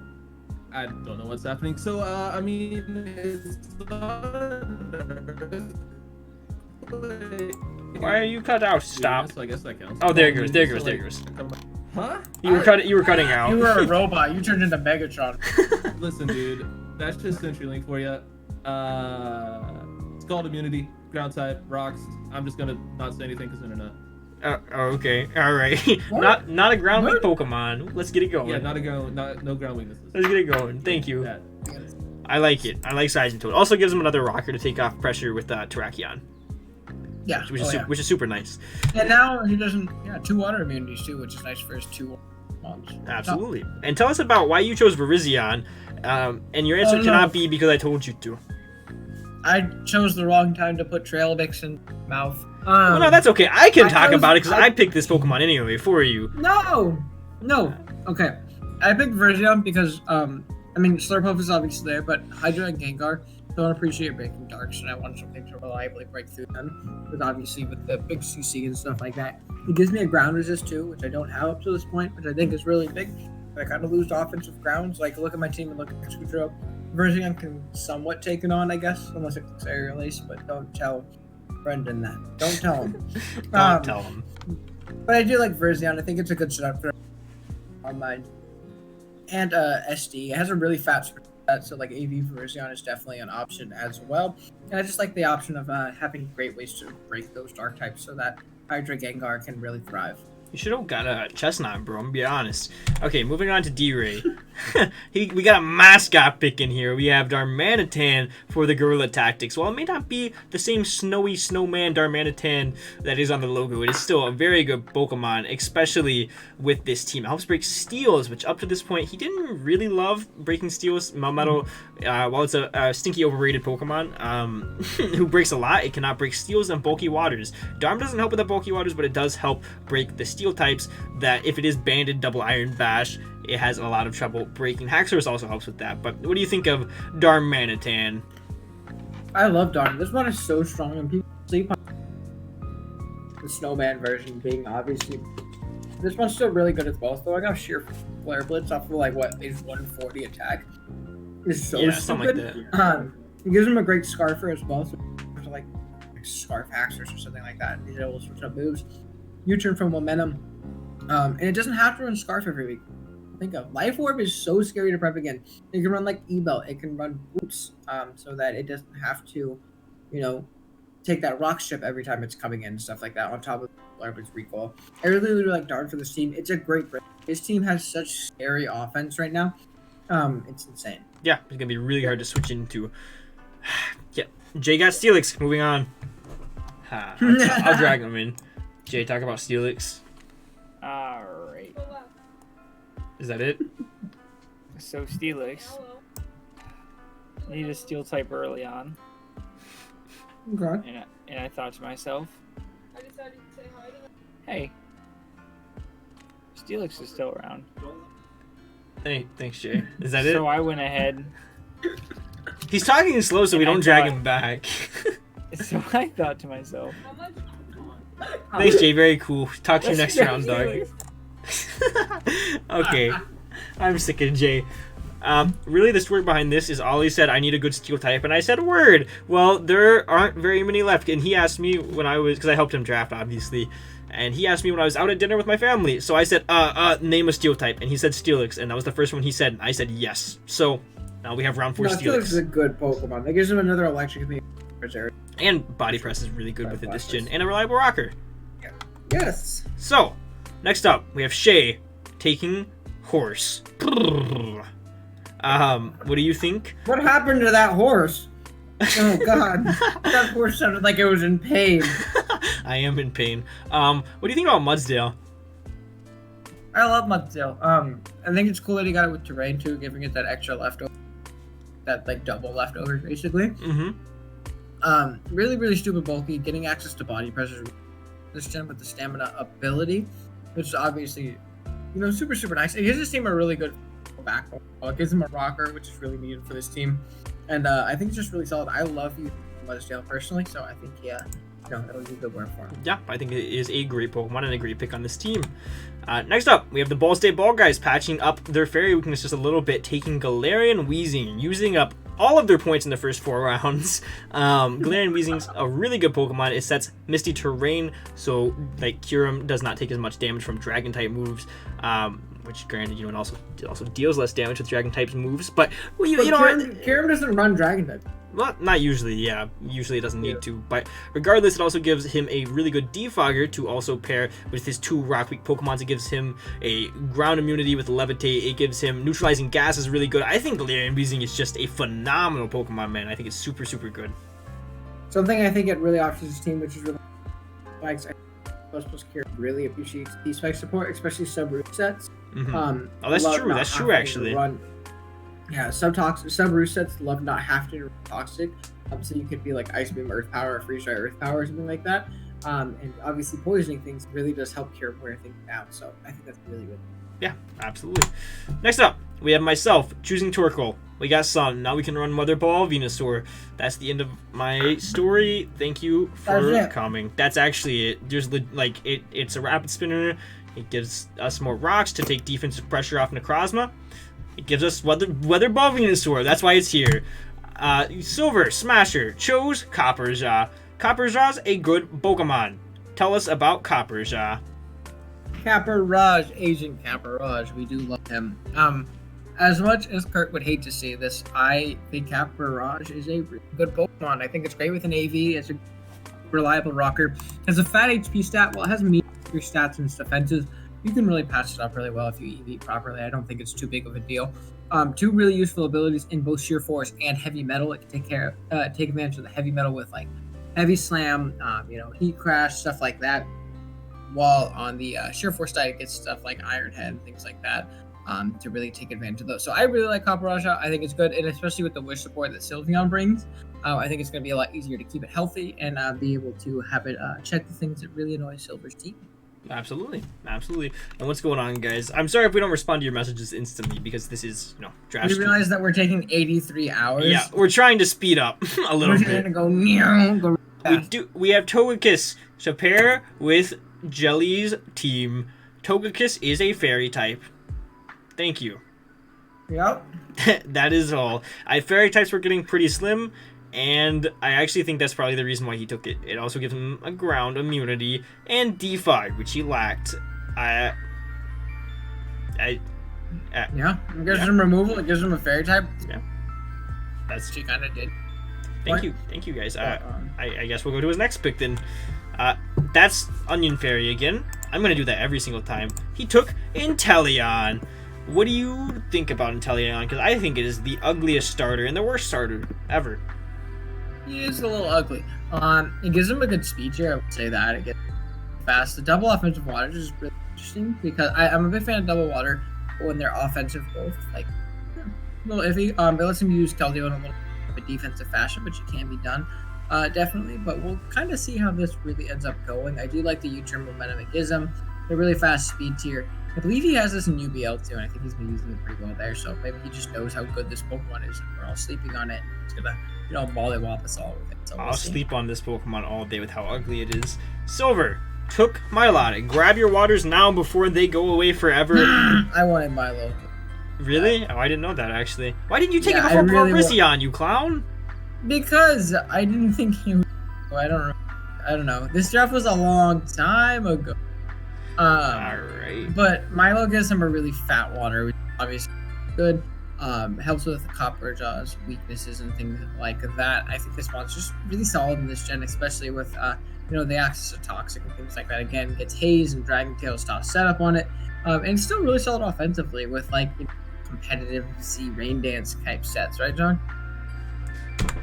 I chose Flygon.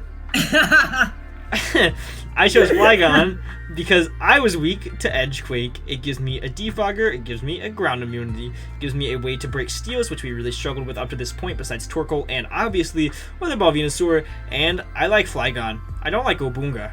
Let's move on. It gives you a good speed tier too. I didn't ask you, dog. You're done with this draft stream. You're canceled. We have. Alright, gotta go. Have fun doing the rest. Oh no, I would die. We have Stork choosing Centiskorch to break steals, probably to help break steals. Centiskorch. We have. What do you think about Centiskorch? I think it's pretty good on this team, honestly. I like it a lot. His team does struggle with steals because Cobalion has. It is very, very mediocre. Yeah. Stats before you boost up with it. So I think having that option of being able to break those otherwise is good. And he has such good removal on his team to this point. He isn't even really forced. Yeah, he isn't even really forced into running beats every week on this thing, which most teams really feel the need to. But he can honestly, the AV or something. Yeah. I think it's pretty solid for him. I like it a lot. Yeah, and it gives him a good fairy type switch in too. Yeah, especially for the budget pick where he has left, I think. Yeah, it's a good Pokemon. Hello, Jacob, by the way. We actually used your intro for the beginning of the stream. Shay picked Dirtolodon. I love this Pokemon. I thought I would hate it, but this is a good Pokemon. That's a good Pokemon, dog. Talk about Dirtolodon, Obunga, since you love this Pokemon so much.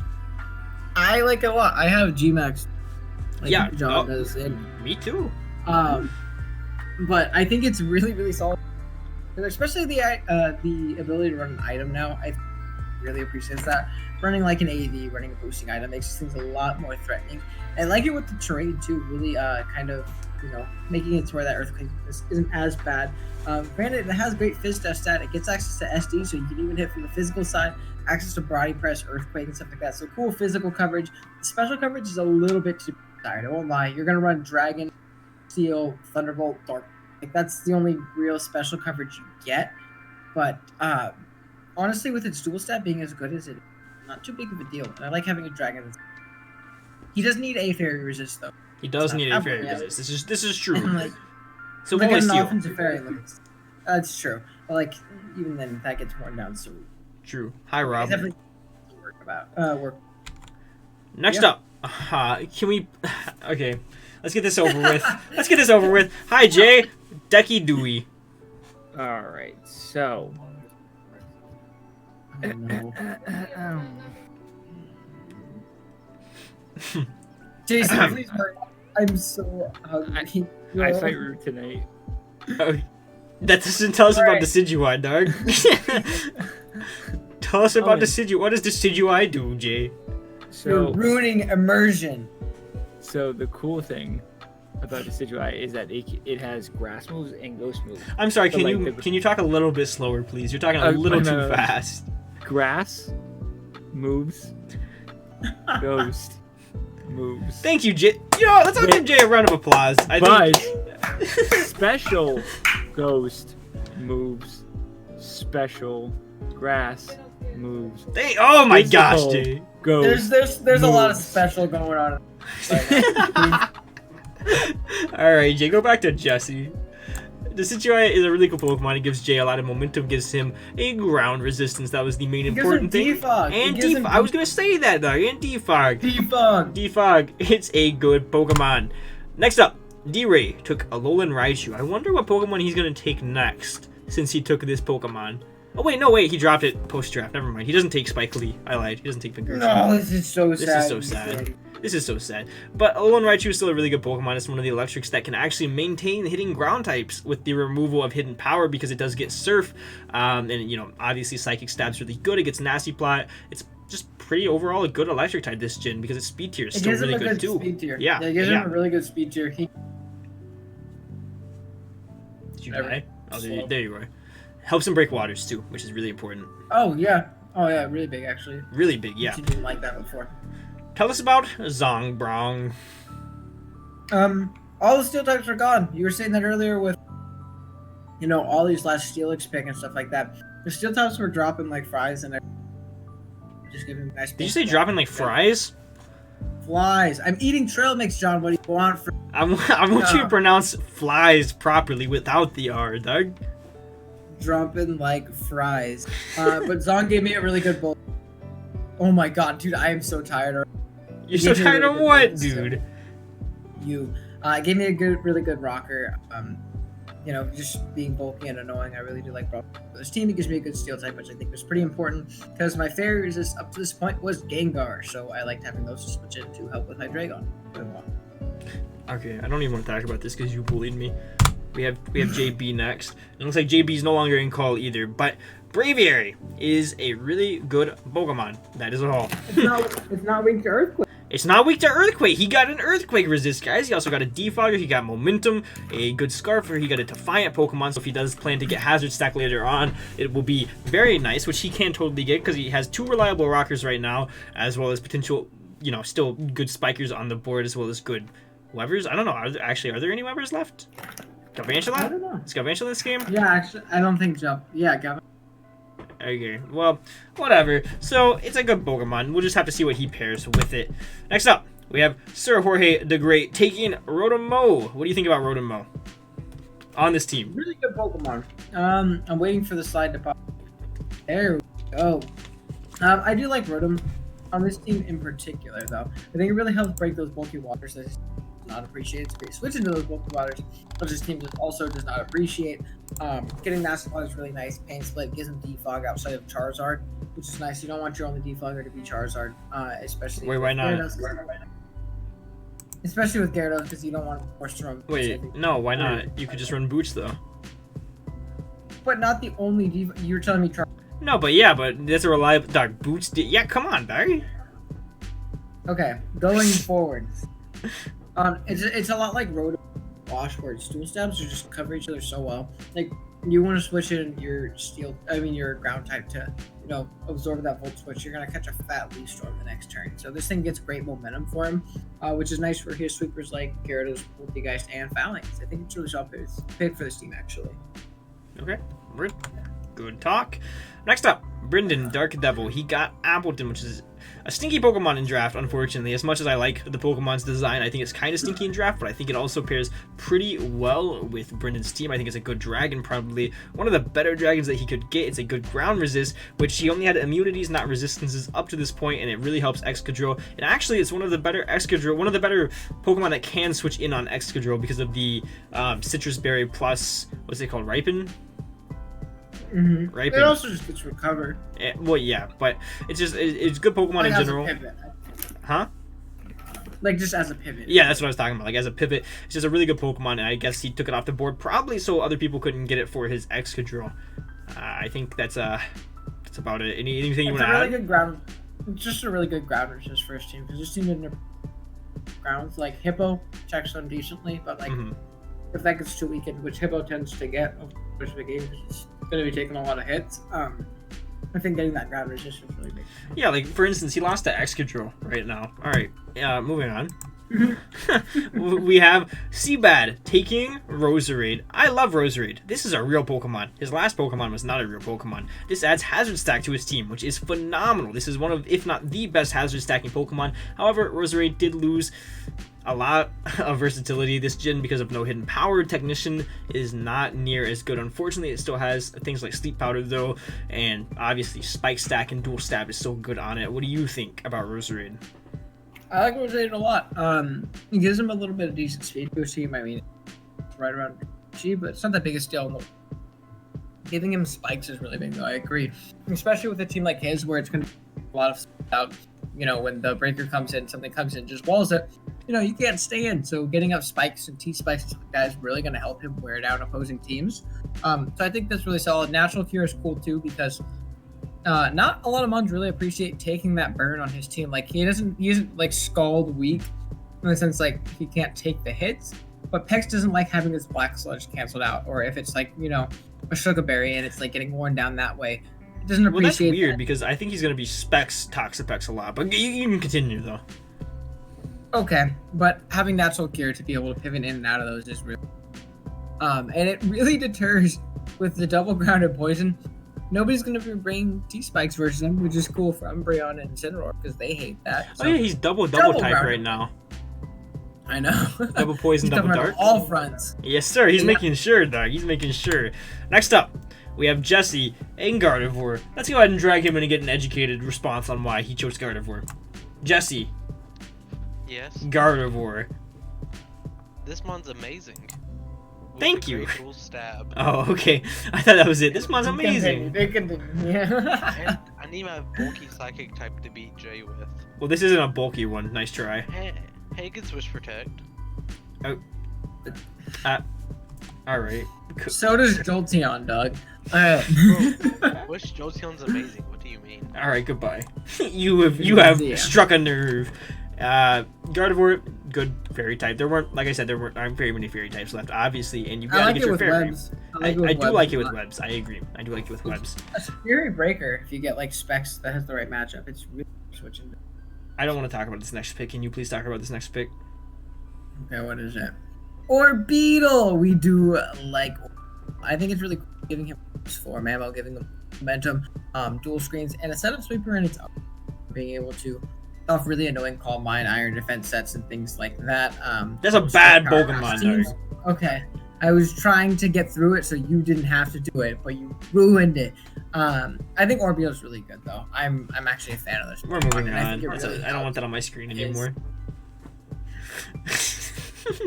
Next up, where's Joshua at Joshua? He chose Rhyperior. Why? Well, why doesn't he come in here and tell us? You know what? It worked last time, so I'll try. I'm here. Yep, I'm yep. here. There it It is. worked. There it is. It worked. Leave me alone. I was trying to send stuff. Hi. What did I get? Rhyperior. Rhyperior. Oh, okay. So I got Rhyperior because Aaron told me to stop drafting Rhydon. You know what? Honestly, that's a good enough reason for me. It's like, okay, real talk. Rhyperior is great. Lack of hidden power means a lot of people don't have hidden power water or hidden power grass to hit anymore. So now that bulk becomes a lot more important. It hits really hard. It's stupid strong, like ridiculously strong, and then still gives you a lot of like versatility and stuff like running offensive, running defensive, running choice band heat crash and clicking at turn 1. You know, things happen, guys. We do love to see it. We do love to see that. Absolutely. Well, we'll see you in another 3 minutes, Josh. Yo, okay. Yeah, okay, Doug. I'm gonna spit on you. I'm gonna spit on Josh if he talks to me like that ever again. Next up, Manoche took Piloswine. This Pokemon adds Stealth Rocks and Momentum to his team. It also adds a Ground type because he was not very...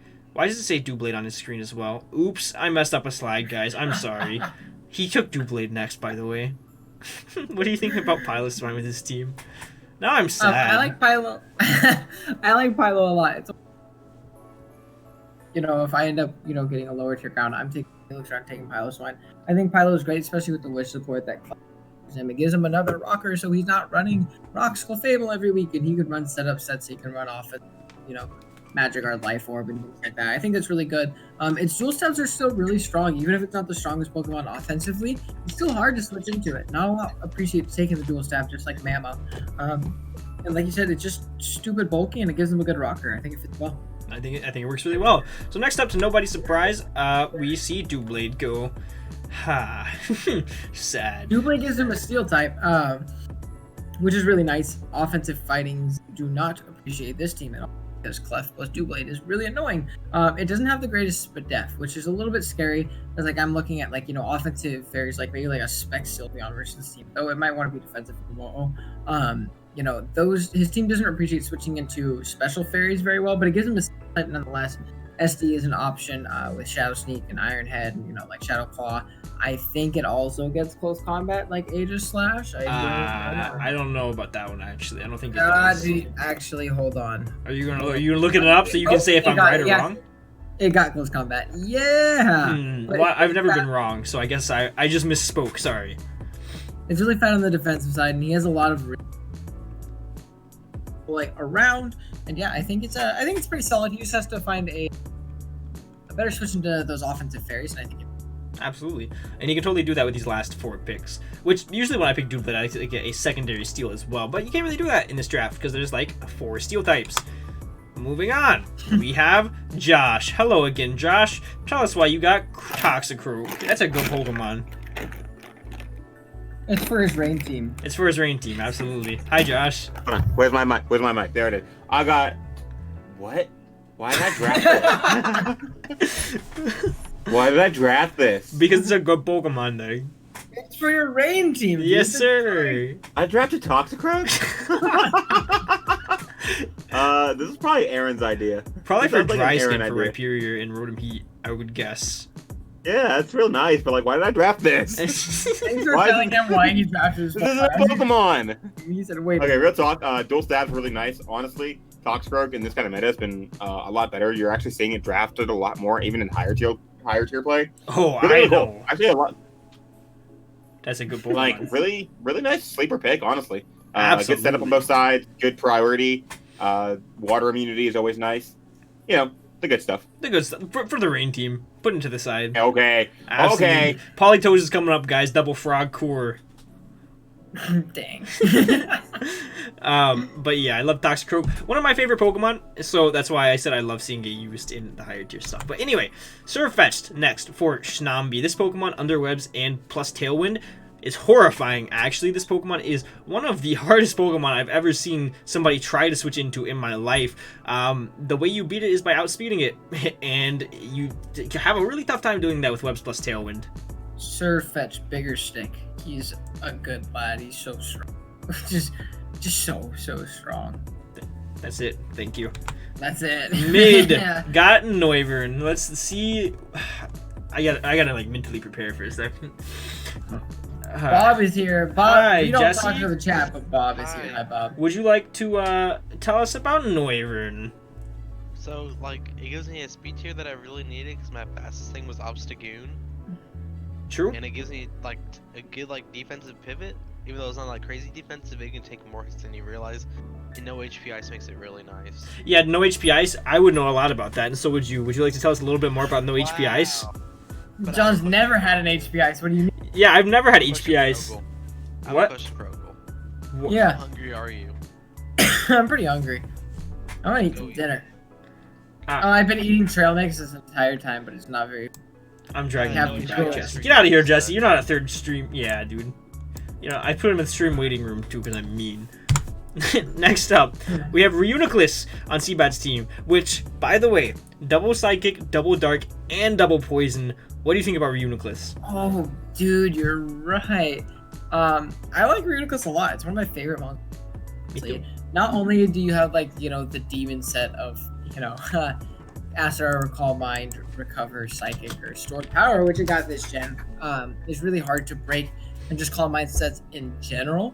But it also has other options. You can run AD Generator if they need to have a nice bulky pigment in the game, or you can run offensive Trick Room, which is my personal favorite set. This thing under Trick Room with like a Life Orb and the Magic Guard, so hard to switch into. It's insane. It gets Focus Blast for those darks. Losing Signal Beam is unfortunate because now you have to go inaccurate Focus Blast, but not the biggest deal in the world, especially when Seabat just drafted all the dark types for himself, so he can run the Acid Armor set that much more. So I really like Reuniclus. It's just really, really annoying. It's really fat, and it can be really offensive as well. And I think it gives a potential breaker that a lot of people are going to sleep on. I really think people sleep on that offensive Trick Room. I really do. You know, as they say, that's a good Pokemon. Moving on. Yeah. Brendan chose Stinky Morpeko. I don't like this Pokemon. I know Ant's a big fan of it, and that's the only reason that it's kind of grown on me, because Ant loves it so much.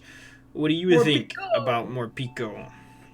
So I've drafted it, and I never brought it, but I think it's pretty solid. I like the option to kind of choose which type of move you're being able to have that move that boosts your speed and either be electric or dark. It gets rapid spin, so it gives them another form of hazard control to where Excadrill isn't going to be locked to that, because with terrain, Lucha's not running Deep Fog like ever. So having another spinner is really, really nice. Gives him a dark type so he doesn't lose to opposing psychic types under psychic terrain, which can be scary. Also nice for Lucha being able to break those psychics. So I think it's pretty solid. It gives him a cool speed tier because his team is pretty slow. It jumped from like Excadrill all the way up to Lucha. So this gives him right around, something around the high 90s. I think it fits pretty well. What is this B tier, 97? I think it's 97, yeah. Yeah, okay. Next up, we have George, and he chose Rabombi. Rabombi gives him webs, which is really nice, especially with something like Defiant Phalanx to deter webs being taken off of his side of the field. What do you think about Rabombi? Gives him a good speed tier as well. His team is very, very slow, so it gives webs an option to speed up, and he gives him something really fast. I think he still needs to patch up those speed tiers right around the middle, but barring that, I think it's pretty solid. It gives him a fairy type as well, so at least he has a dragon NCP. Well, it's not the best dragon type switching because they get coverage for him, and it's not the bulkiest thing in the world. It at least gives him that immunity to where a monster can just lock an outrage and beat him and stuff like that. Web support, momentum, pretty solid bond. Absolutely. JB is up next, and he took a fairy that was still somehow left and actually sniped me, unfortunately.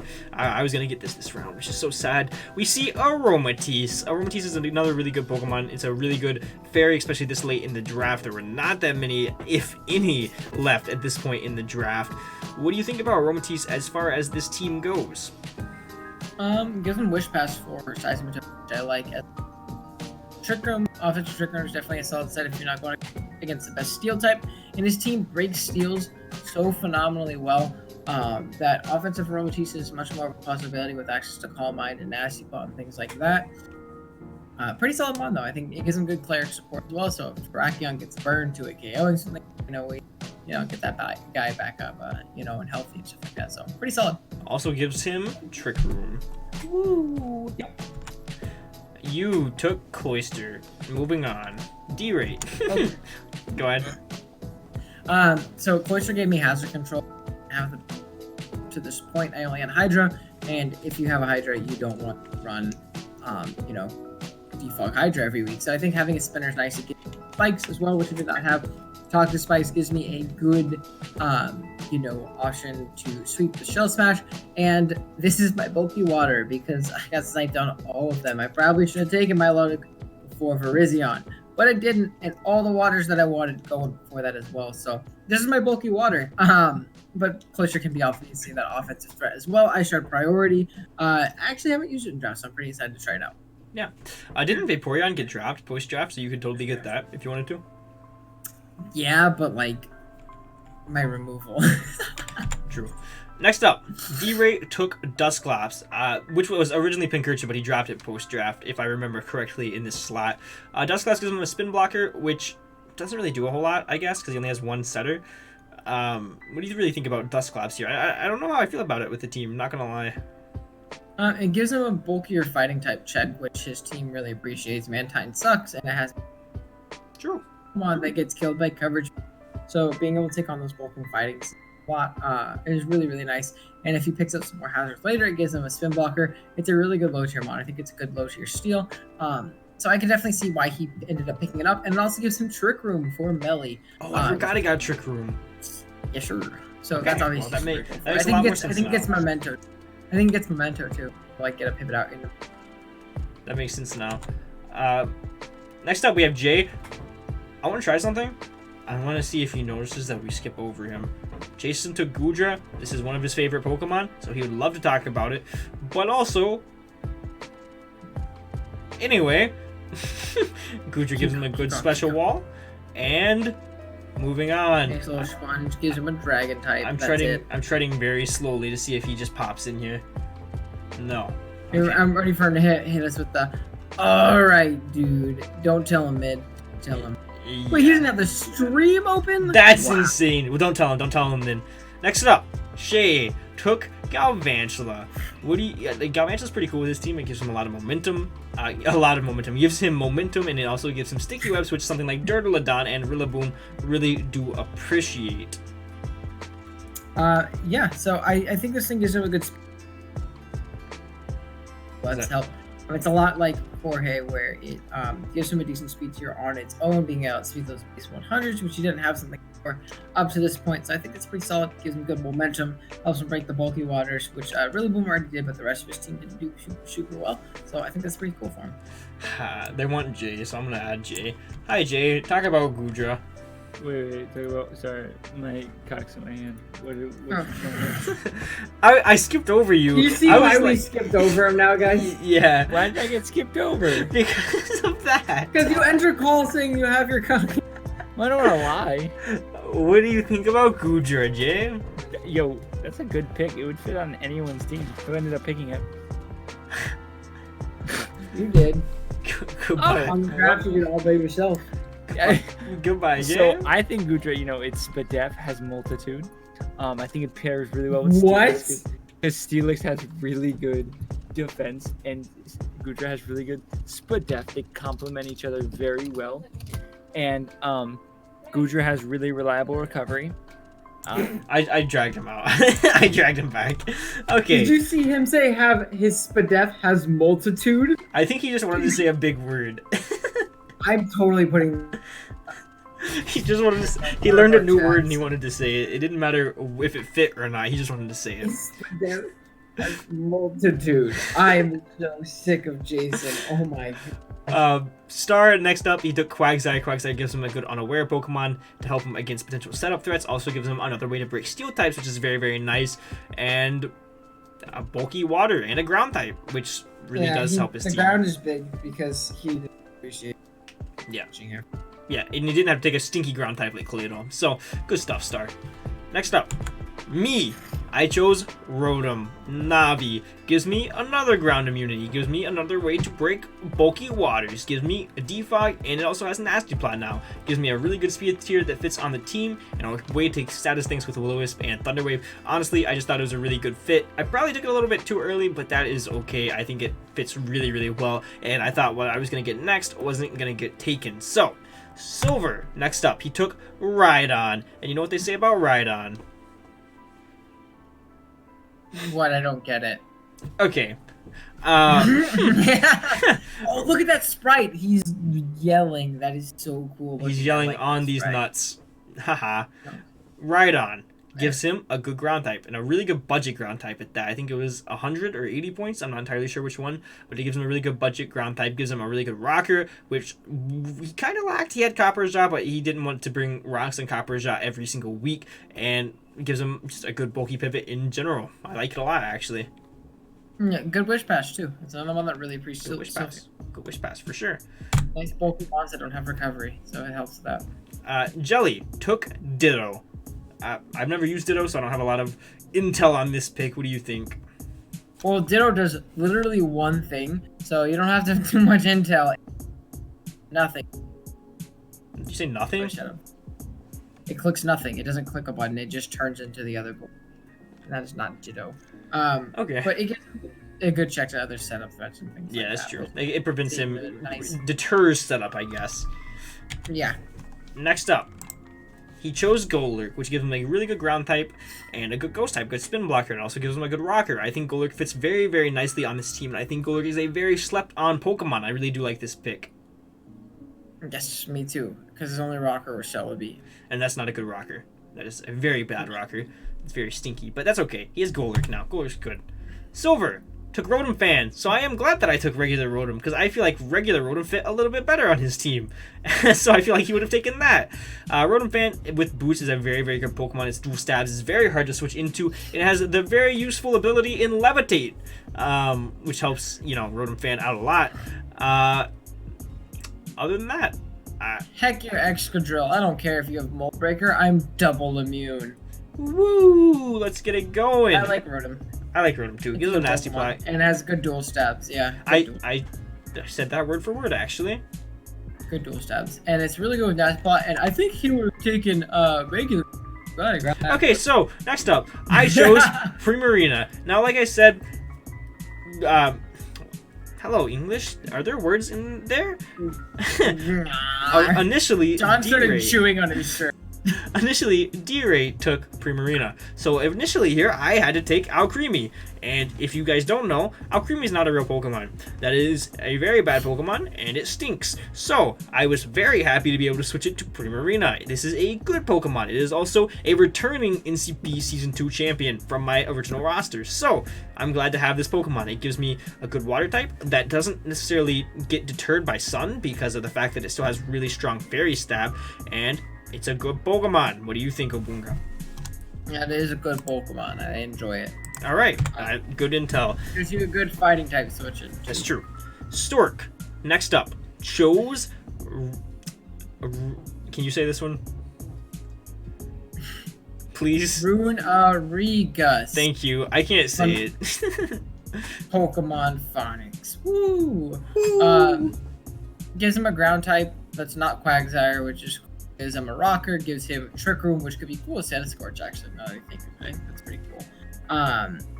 Just a nice bulky ground. It gives him a spin blocker as well if he ends up picking up some spikes later. He could obviously go the hazard stack route. He does have 2 spikes from Weezy, which is pretty cool. And he could potentially grab some, good Trick Room later on, which is kind of the main thing I think when I think of Rodriguez. But it does other things as well, which is pretty cool. Just a nice, really bulky Fizz Deathmon, which helps his team. Okay, word. It works very well with his team. I agree. Shay took Salazzle, which is very cool under webs because you can run like Modest Salazzle. It also helps him break fairy types, which up to this point he had Dirtledon, but he didn't really switch into fairy types, which I guess Salazzle doesn't really help with. Salazzle switches into fairy types. It just coverage moves, and it 4 times resists the fairy, which is super nice. But that's probably when he got it. Psychic, I would say. If they click Psychic, though. But this thing's good with Subtoxic as well, and I like that it gave him something over 110. Faster than Galvantula, so that's cool. Absolutely. He's back. I think he's in the stream now, so we can't skip him. So I'll drag him. Hi, Jay. Hi, Owie. That's not Owie. Hi, Jay. Sigililf. Sigiloff? Yeah, that one. Alright, so Sigilips. I thought, God, I am really weak to ground types. So I thought, hey, let's get a terrible flying type. so that any secondary stab will kill. Thanks. Thanks, Jay. No, like, I can run Magic Guard full dash life force. I gotta drag him. Get him out before he starts making noises, please. Okay. D-Ray took Pangoro. Helps him break steel types. Helps him not lose to psychic types. That's why. And also helps Gives him a good trick room break. threat. Yes, too. sir. Yeah, he needed those so he didn't lose the ball. He did at this point. So. Yep, absolutely. Good pickup. You took Sandaconda, which I'm actually really excited to see you use because this is a cool Pokemon for people with creative prep. Yeah, I think it's really cool just because the fact, one, it gives me a ground type volt switched all over and gives me glare support, which I think is big for Hydra. Speed controls could be the name of the game. I'm sorry, can you say that Pokemon's name one more time? Hydra and Gengar. Hydreigon. Okay, let's get it going. Hydreigon and Hydreigon. Gengar. I love Gengar. I say it the same as you do, Gengar. No, oh my. Don't get me started. I want to talk about Sandaconda. Okay. Don't yell at me. Sandaconda gives me another rocker as well, which is nice because my only rocker up to this point was Bronzong, so it gives me another option there. Like I said, mainly going to be the speed control. I don't really have the sand to take advantage of the sand spin ability, but it still has access to like shed skin and stuff like that, which is really useful for like rest sets. Like it gets coil as well. So we can potentially boost up and be annoying and like rest off and then get the shed skin boost and stuff like that beyond that. So I think Sandaconda fits well actually. Okay, I like it a lot. I did tell you to get it. Feels like I drafted your team for you. Anyway. Incorrect. JB took Drampa. This is actually a very good low-tier dragon. There were not that many dragons left, obviously, so we had to do something with it. It gets defog as well as reliable recovery and roost. It's very versatile in what it can do, and obviously Berserk is really cool. It also gives him a really cool Trick Room Sweeper to pair with Aromatisse, and I really like this Pokemon on JB's team, actually. Yeah. I think it's pretty solid. He has triple normal though, which is the only scary thing. Well, that's pretty standard, I think. Wait, where's his third normal? Heliolisk. Oh gosh, yeah, I didn't see that. He's a little bit fighting weak. He does have the thing's not the bulkiest thing in the world, and it gets worn down over time. So, especially if it's Passion Wishes to other things. So that's something he has to keep in mind, that he is not only weak to ground types, he is also weak to fighting types. But That's true. other than that, it's pretty cool. Drampa has wings too. Maybe it's immune to ground. Not really. Okay. Type Null for Jorge. What do you think about Type Null? And there's also a normal type. I know my types. Thank you. That's it. That's it for Type It's Null. pretty solid in the fact that it's just really bulky and annoying. It's U-turn for momentum, which is really cool as well. However, I don't. This is kind of the main theme with Jorge's team. It's a lot of cool Pokemon. I don't know how well the synergy is really working out at this point. It's kind of just cool mons slapped together. But he has a lot of things that break the steel types that he doesn't appreciate. Or I guess he has Charizard. But pretty cool just to see it drafted and stuff like that. And Rest Talk is obviously nice. It hurts that it lost return, so its stab is Crush Claw and Double Edge and Facade. But cool mon nonetheless. Pretty good moves. Next up, Brendan took Lapras. Lapras is really cool because it gives him a Water Absorb Pokemon to pair with Excadrill and Hippowdon. I actually really like this Pokemon on his team. I think that's really the main point that he drafted it. I don't really think there's any secrets, any other things to hide from Lapras. I think he got it specifically because of Water Absorb. Yeah, there's not a lot of waters left in general as well, so now is definitely still good at its job. The dual steps are nice. Access to Freeze Dry, access to like Dragon Dance and Curse, Ice Shard for priority. Really cool mod. I like it a lot, especially for that Water Absorb, like you said. Yeah, I think it fits really nicely on his team. Next up, Seabad. What do you have for a well-played Beartic? He took Beartic, which I don't know how it fits exactly. So I think the same thing, and I think it has a really fur around its nether regions there at the bottom. I don't understand why it has the fur, but you mean the like, cross fur? You mean the bush at the bottom? Yeah. He just hasn't shaved in a while, dude. What do you? Oh, okay. Yeah, dude. But what do you want from I don't him? judge. I don't judge. I don't. But Beartic, it gives him something that's strong at the very least. Like it's a nice breaker. There's not a lot really good stuff in low tiers. I think that's a really big issue with Gen 8 draft in general. Is the tiers really start thinning out around tier 5 and stuff like that.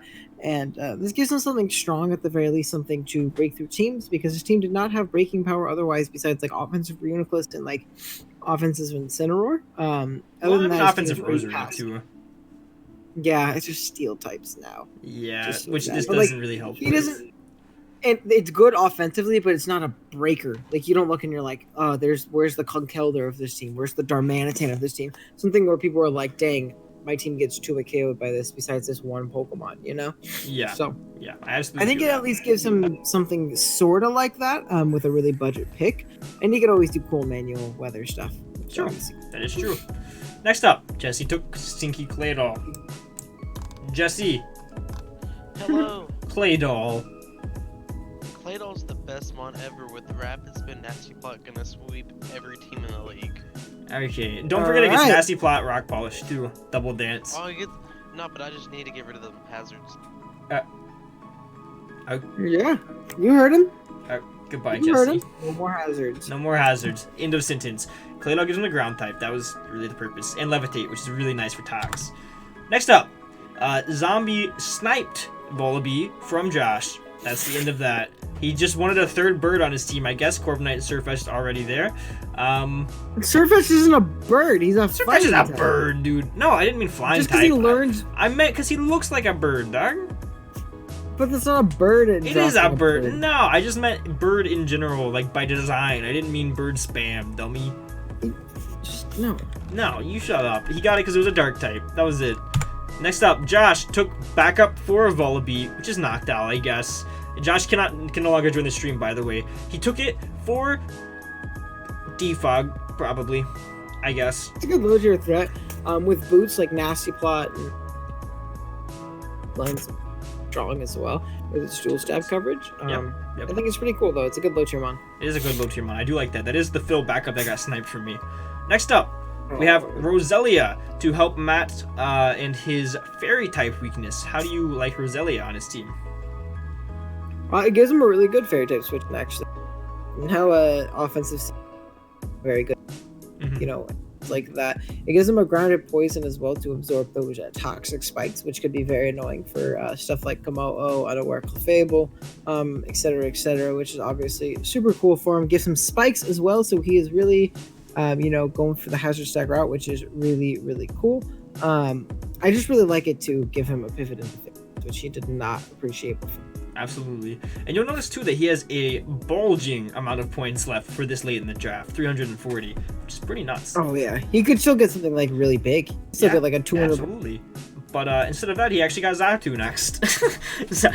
we call that boy Young Prophet. Xatu is a good Pokemon. It adds Magic Bounce to his team to deter hazards. It has Defog. That's a ground immunity. I think Xatu's a pretty good Pokemon, especially this late in the draft. Oh yeah, no, I agree. It gives him a second Physical fighting type checks, which cool. Gives him momentum. It's pretty with, just his coverage as well. It's not the strongest one. It does get access to stuff like Calm Mind.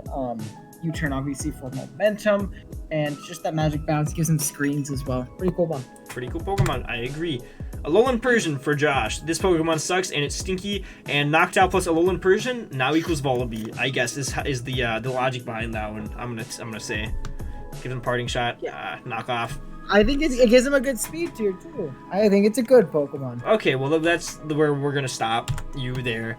Zombie took Chandelure. I think Chandelure under Tailwind and Webs is phenomenal. It's very similar to Mamoswine in the fact that it breaks everything with its dual stabs. Yeah, I think his team really appreciated another break. Like, his team is just fat with pivoting into his breakers. He doesn't have, like, crazy setup threats. I mean, like, Corviknight Road, that's to an extent. But just lots of pivoting and getting in those big, scary mons like Mamoswine, Surfetch, and Chandelure. The teams just don't have switch-ins for, which is pretty cool. Absolutely, and they really break for each other, kind of. Actually, he loses to a good water type right now. Yeah, a little bit. He does lose to a good water type. That's okay, though. That's okay, Zombie. We won't bring our water types against you, Doug. Probably. Mid chose Gourgeist. Let's get him in here. Hi, Mid. Hello. It gets happier every time. Gourgeist. Hi! Man, I hate both of you so much. Now we've met. This Those is are going about to get you Gourgeist. guys. But it gives me a grass type that's nice. It gives me a ghost type, which is a rapid spin immunity.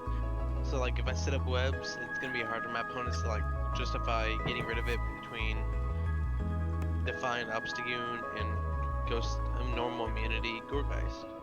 That's pretty sound logic, actually. I like it. I was smart for once. Woo! I like it. I do like that, actually. Good reason. Seabad took Togetic as his fairy type. To be fair, I think his fairy type initially was for Bombi, so he didn't really have a good defensive one anyway, and there were literally none left when it got to him picking it up. So you gotta look at the aspect of that. Like, sure, it's not great, but it is pretty good for what it is, I guess. It fits pretty well as well. Let's help that. He doesn't have a ground resist. Yeah, he doesn't have a ground resist at this point, so that's definitely nice. I mean, obviously some grounds can through it, but it's still a really annoying mon. It gets up to Wish as well, so he has a Wish on Wish on Wish. He has another Cleric, and just a cool mon in general. Absolutely. Why does he lose to Excadrill right now? Just a little bit. Yeah, that's okay. That's okay, Seabad. We still love you, Doug. Brendan took Weezing. Regular Weezing, we do stand regular. We do like regular Weezing. Gives him Toxic Spikes, which actually Excadrill and Hawlucha really do like. For those things that they barely miss out the Oko on, the Toxic Spikes are going to be really nice for that. Gives him a Grounded Poison now, because he gets Neutralizing Gas, as well as a Pokemon that can be Levitate. I don't know why I had so much trouble saying that. That's the end of my story. Thanks for coming to my TED Talk. It helps him with that. It can also pain split up. It gets fire coverage for those steals that will potentially switch in on it. Otherwise, it's like support is really nice. Pokemon. Next up, we have Jorge choosing Berserker. I don't know what this Pokemon does. It's pretty strong. It's really slow, but it's a nice little breaker for a steel type, getting access to Tough Claws and U-turn and Iron Head. I love that. Right, he looks just like a real Viking. Whoa, that is bad Pokemon, fire, dude. He looks so cool. I like him. But didn't you hate it when it first came out? It did, but I like him now because I drafted Galarian in the Cup, and his name was Cotton Eye Joe, and I enjoyed him. So now I like Cotton Eye Joe, but big. Big but Cotton it's a nice Joe. Pivot, and it gave him a steel type, and he didn't have one up to this point, and there weren't that many left at this point. So I think this gives him a decent mon for that. AV is definitely an option at well, just because it's not the bulkiest thing in the world, but you can circumvent that with an AV and really be in a normal pivot and stuff like that. So pretty cool mon. JB took Avalugg, which got a really big buff this generation with heavy duty boost plus sturdy, guaranteeing getting something like a rapid spin or an avalanche off. It has access to recover as well, which makes it really, really nice. And honestly, it became so much better just from the singular item that is heavy duty boots, which is insane how much better it got.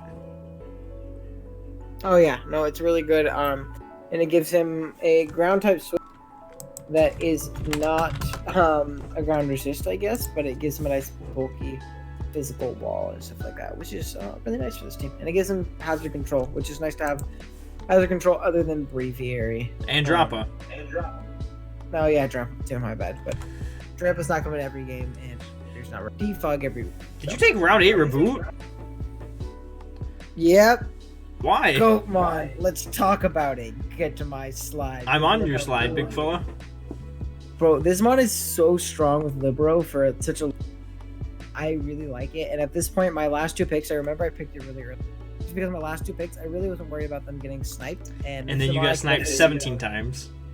No, that was earlier. At this point, no, but being able to throw off, stab U-turns, while also being able to throw stab flare blitzes and high jump kicks and stuff like that, despite it being a not super strong or anything like that, getting that stab on it is really cool. It's just a really physically offensive Frogadier is how I kind of look at it. Not as good as Frogadier though, because Frogadier is a really good Pokemon, dog. That did kill a Diggersby with a Z Dark, if I do remember correctly. So Reboot is kind of like a better Frogadier. A worse Frogadier, yeah, I do agree. I'm so sick. Are we on the same page? It page? gives me a good Scarfer too. It gives me a good Scarfer. What's his speed tier actually? It's like 90 something. It's pretty solid. Oh, so it's like basically Frogadier. It's like it has really similar stats. Actually, pretty funny. Oh. Boot. Let's see. So Serena is next. Nah, we're done. We're done with Raboot. Sorry.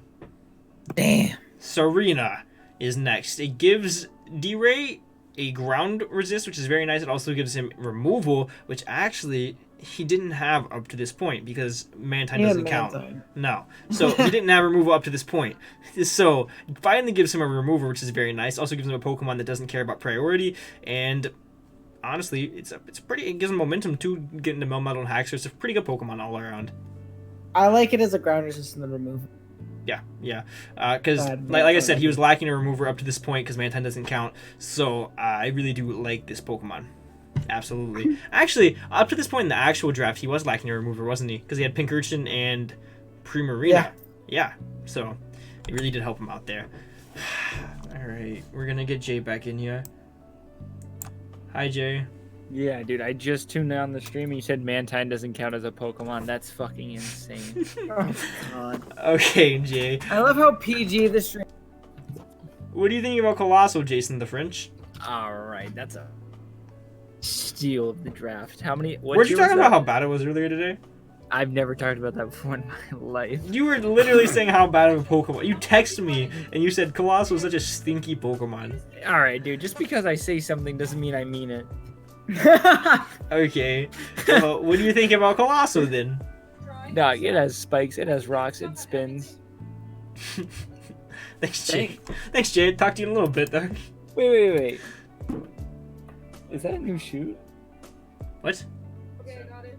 He's not talking to us. Please get him out of the call. He said, wait. Shay took Quillfish, another fairy resist. I like it.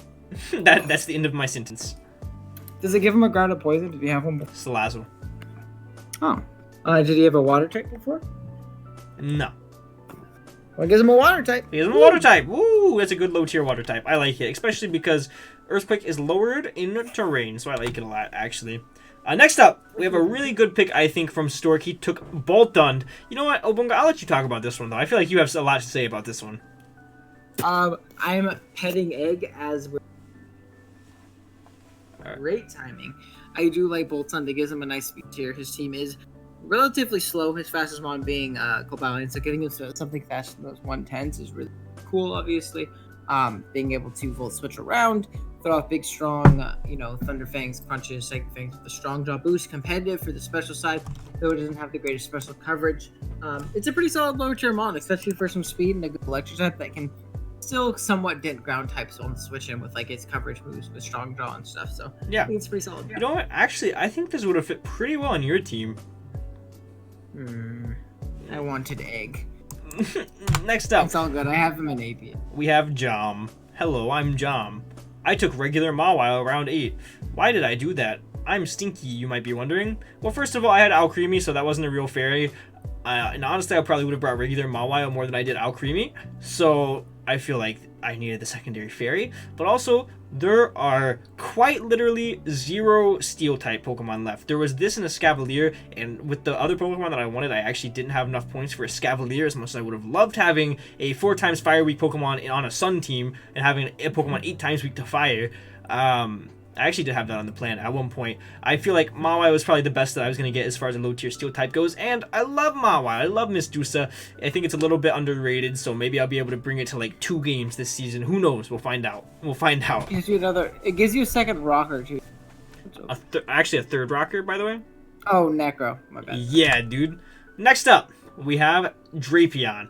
It gives Silver a grounded poison, a dark type, because he does not really appreciate psychic types up to this point, and it also gives him toxic spikes, which are very appreciated by the majority of his team. I really like Drapion on this build. I think it fits really well. Gives him a good speed tier too. Well, actually, ties with Arcanine. Never mind. Yeah, but Arcanines aren't on max speed. A lot of time people respect that speed tier.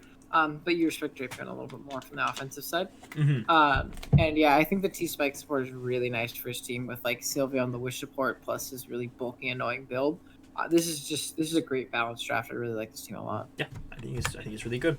Next up, I don't even want to talk about this Pokemon. Would you care to take it away? Yeah, as soon as it pops up on my screen. Hold on, I'm watching the stream. Oh, no, wait. Actually, I'm mad that he drafted this. Never mind. I don't want to talk about it. Jelly took Stonejourner just so I couldn't have it. It's so frustrating. That made me so mad. It didn't fit my team at all. I guess it gives him a flying resist besides Drake, which is nice. But it didn't fit either of our teams. But I was gonna take it, and he took it just to spite me, which makes me so mad. He's such a good Stonejourner. That is a good Pokemon. So Stonejourner's awful. Moving on, it dies to a water gun from Dracovish, actually, which is actually true, by the way. Fun fact.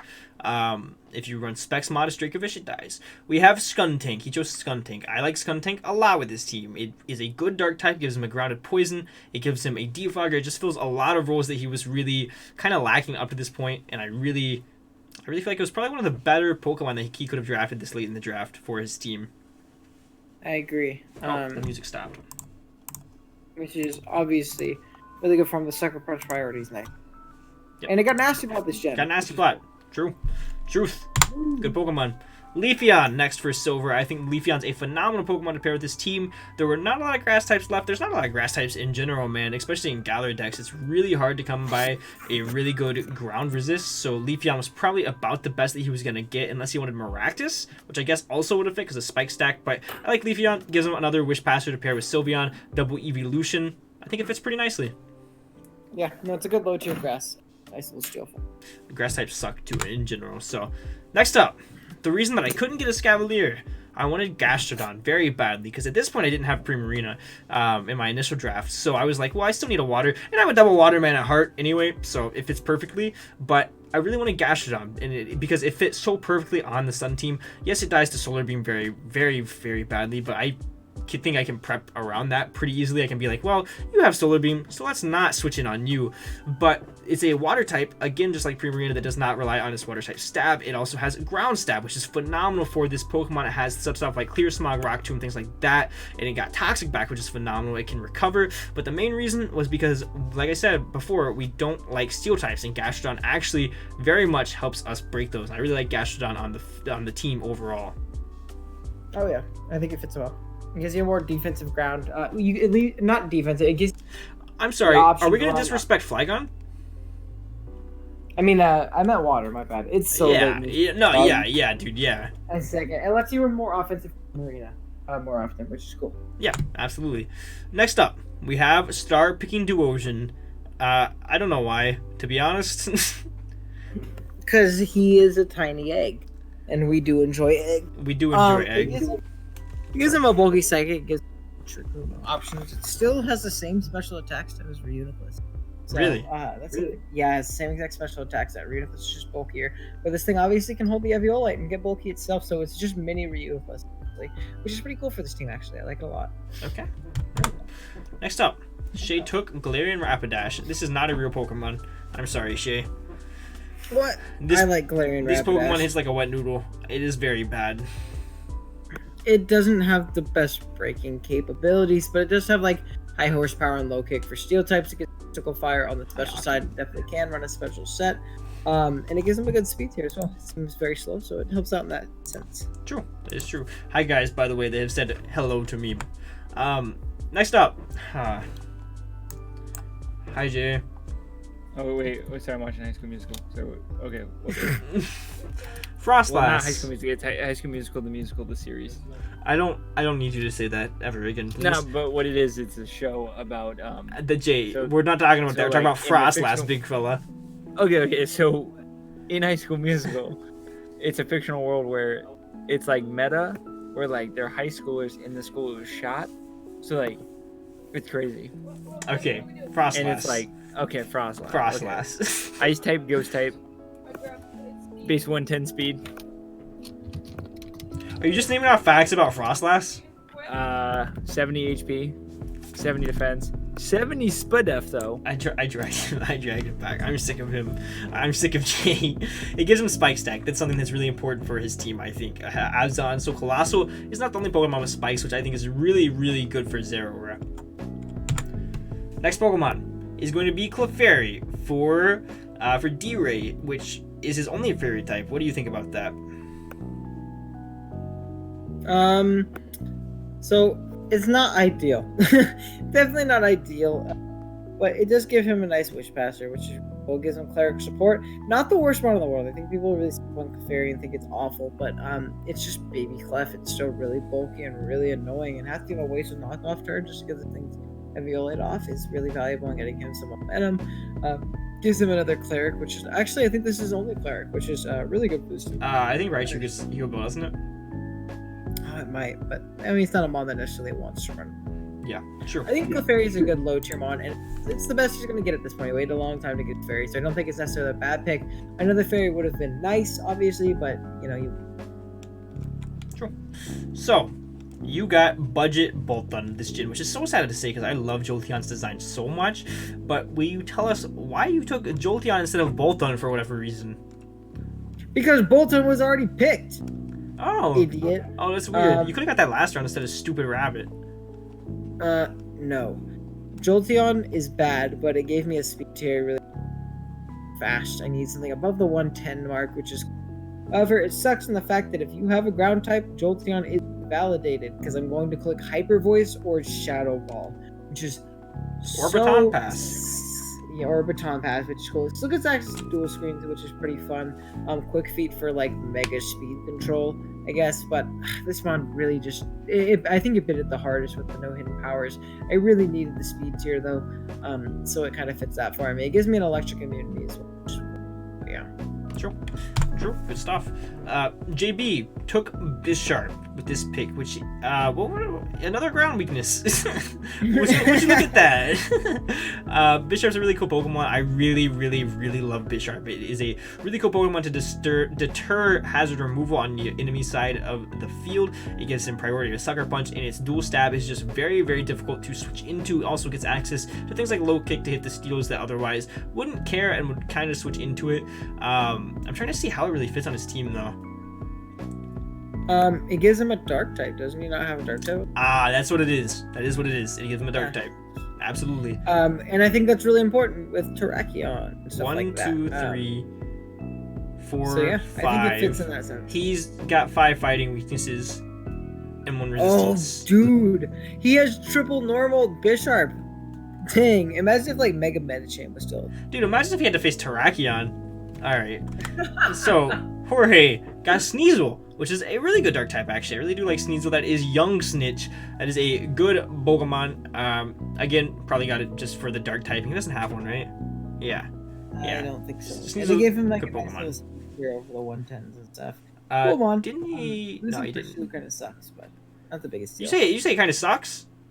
Losing Pursuit kind of sucks. Oh but yeah, not a big yeah. But otherwise, actually, I don't even. I had Sneasel in NCP season 1, and it did really well. I think it was actually my kill leader besides Gallade, and I don't think I ran Pursuit one time, maybe once.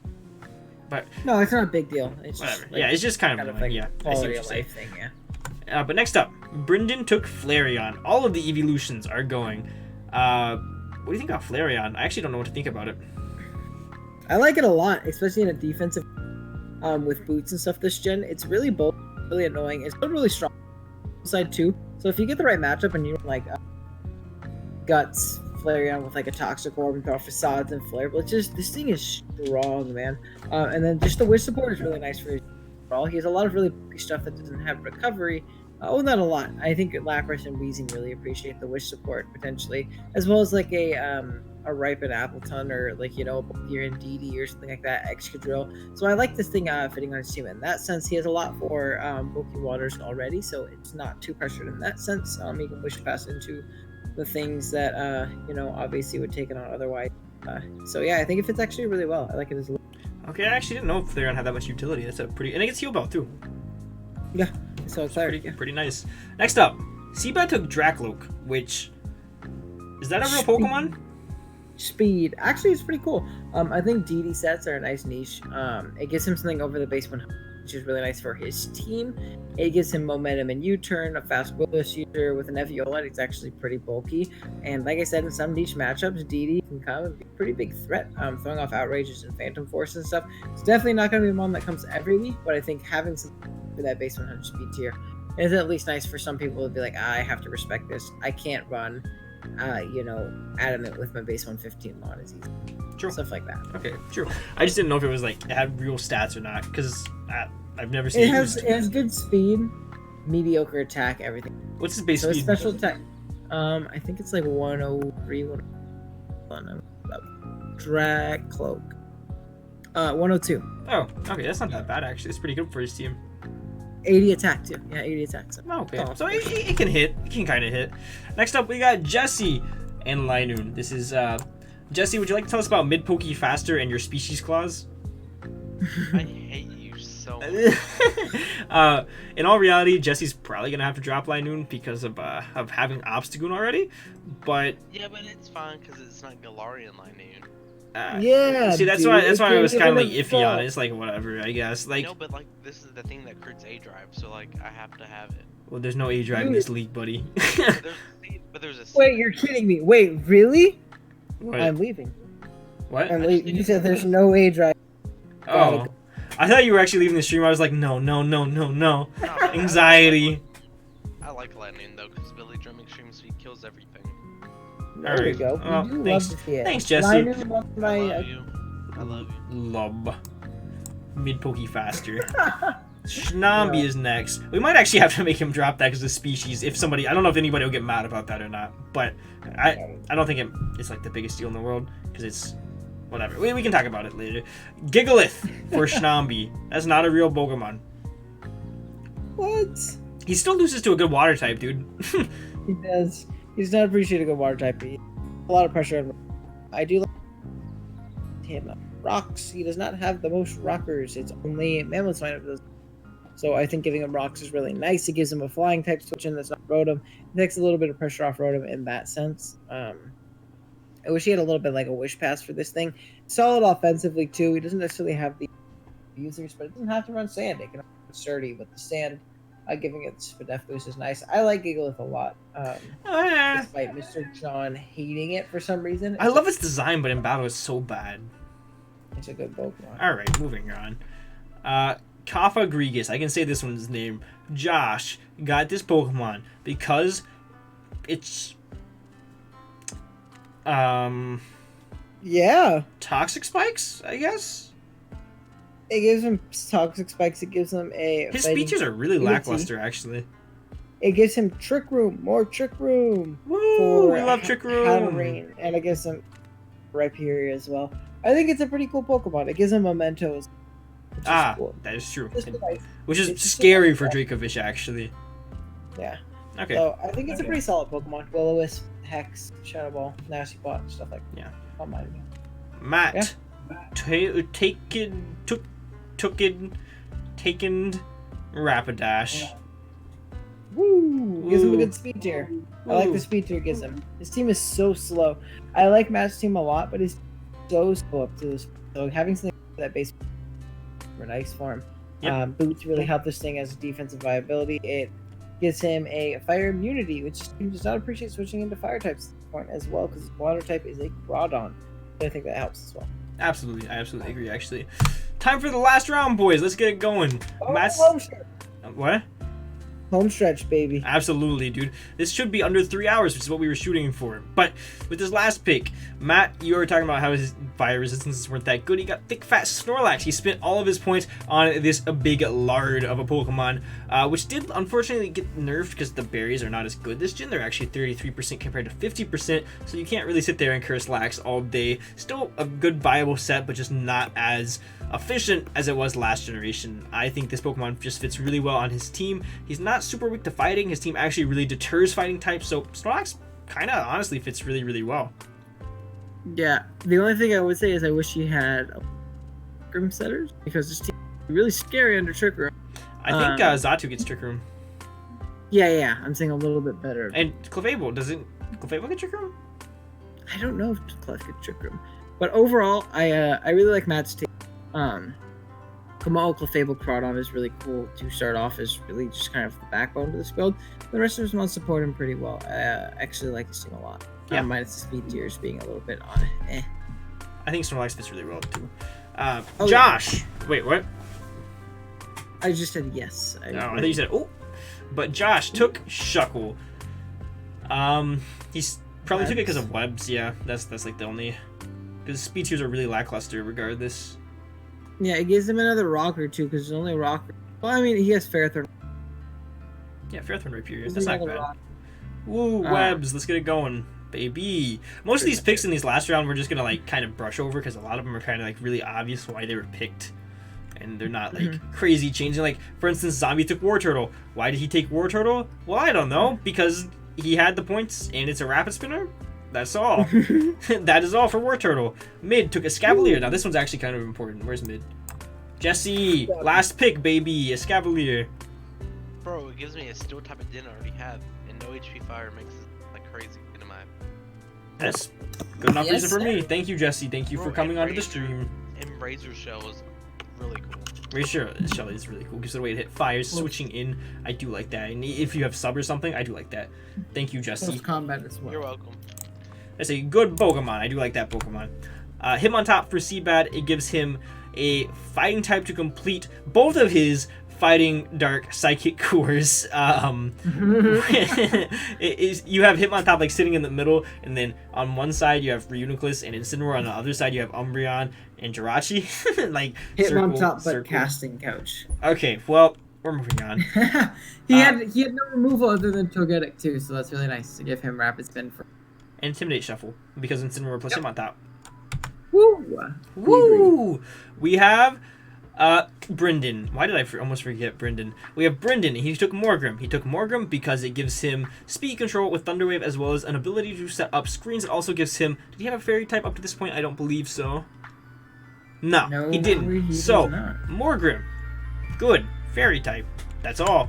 Next up, George took Unpheasant. What a good pick, dude. Let's spend the next 15 minutes on this pick and talk about how not Unpheasant is such a good Pokemon. That's okay. Next. It gives him... Actually, this is third flying type, isn't it? Yeah. And that's his it gives him fifth rock weakness. Momentum. It gives him momentum.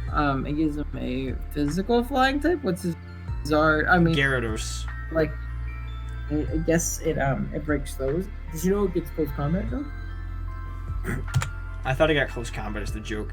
JB took Thwampy. This is what he was playing for all along, guys. His ground weakness doesn't exist. Now I do want to notice something on the bottom of your screen. It's going to show Haunter for the rest of the draft because he originally picked Haunter and I forgot to change it on the slides. It's okay. It's okay. I just freaked out about it a lot when I figured it out. But Thwampy gives him Terrain. That's all.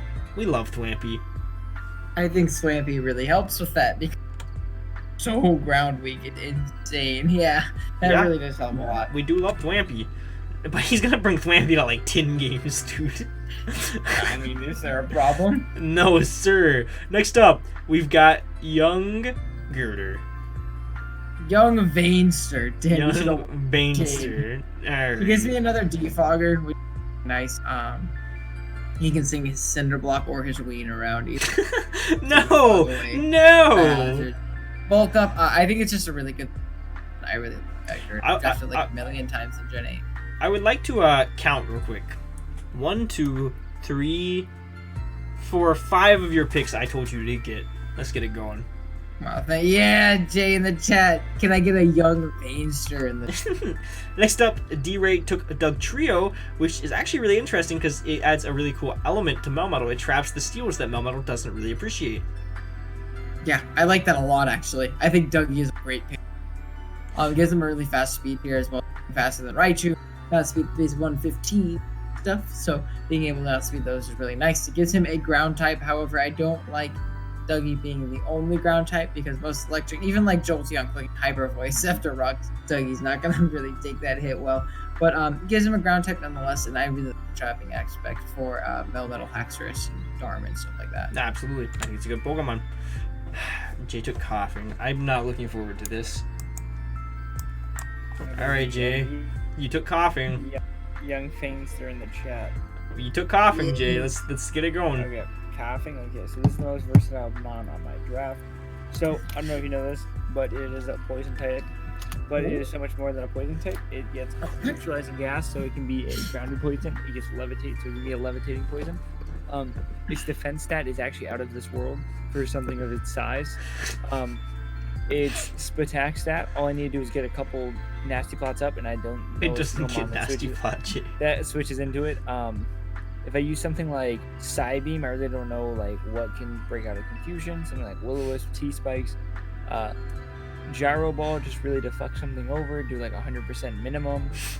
Something like Mimic to like mimic Sticky Webs. Are you just looking at like all the random moves he He's gets? looking out the moose. He's looking Sunny at Day for my Sun team. If I can give a what's a mon on my team? What's my fire type? Colossal. Colossus. If I can give Colossal the Sun. Zap Cannon if I ever need a Blunder's Policy boost. Oh, absolutely. We do love Blunder Policy. I can run something like Rain Dance Thunder just to make sure I always hit. You're gonna hit anyway, but that's okay. Thanks, Jay. Alright. Very cool. Thank Thanks. you. Yeah, get out That of was a here. great way to send off Jay for the stream. Yeah. Great. Next up, we got Bellidird and Shay. And Belly Dirt. We do like Bellidird. Yeah, we do. Did you know that's the best Magma Zone counter in the game? Oh, absolutely. With Z Mud Slap, baby.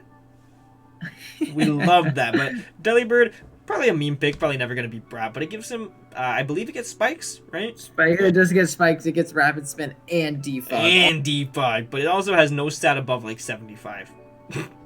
Which is very Yeah, underwhelming. it's okay. But it's okay. hustle, dude. But it's Delibird. Do you think Delibird can miss its spikes if it goes hustle? No. What? Okay. Okay. Like- Speaking of spikes, Stork chose Garbodor. It gives him a good fairy type resist, and that's really why he chose it. Because I helped him with. I don't know if I helped him with this pick It actually. also it doesn't force him into running like neutralizing gas or Mr. Surge out. Two spikes in it. Yeah, Gives him like true. a grounded poison, which is cool. True. But I like the fairy resist option. Yeah. Okay. I thought you were saying a lot more. Oops. I picked Cherim. You know why I picked Cherim? Because Jay told me to, and my other option was Maractus. And I didn't want to pick Maractus because it's a bad Pokemon. So we got Cherim, which actually hits kind of hard in the sun, specifically. How many games am I going to bring Cherim to? 1. It's going to be against Obunga, and I'm going to run no sun, and I'm going to run manual sun. Actually, I'm going to run manual rain dance Cherim, and that's going to be the only time I bring it this entire season. Next up, we have Silver, who chose regular Persian.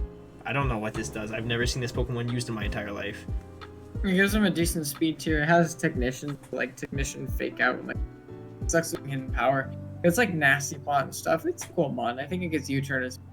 I think it's just mainly for the speed tier is why he drafted it because his team is pretty slow. It jumps from like Drapion all the way up to Dragapult. So having something faster than 110 is pretty cool for him. Okay, is it like 115? It's like, yeah, some 115, 112. Okay, and then the last pick, taking it home, is going to be Dollar to give Jelly webs to round out his team. This Pokemon is so ugly and stinky and awful. And that's going to be the NCP draft, unless you have something to say about Dollar. It's a good Pokemon. Alright. That's the draft, guys. Thank you guys so much for it. tuning into the draft. We've done it. That took so long. I told you to get a coffee, dude. I'm going to get a coffee right after this, actually. Holy I cow, took an I'm hour tired. and I'm gonna take. Did your dog just bark? Yeah, he's excited. He's excited the stream's over. Thank you guys so much for watching this draft stream. It means the world. I spent 12 hours on these slides, so if you would leave a like, that would mean literally everything, and I would really, really appreciate it. But be sure Smash to that like button. smash that like button, and be sure to tune into the draft analysis tomorrow, where everybody will be uploading their draft analysis, except for Brendan, Check because out he has all the computer coaches. issues. What? Don't check out Ogalbina's draft analysis. Okay. Check out all of the coaches, including John Jr. Including John Jr. Might be And incredibly sweet, but I'm not. okay, and that is gonna do it here for us, guys. Thank you guys so much for watching, and for now, guys, this has been John Jr. signing off.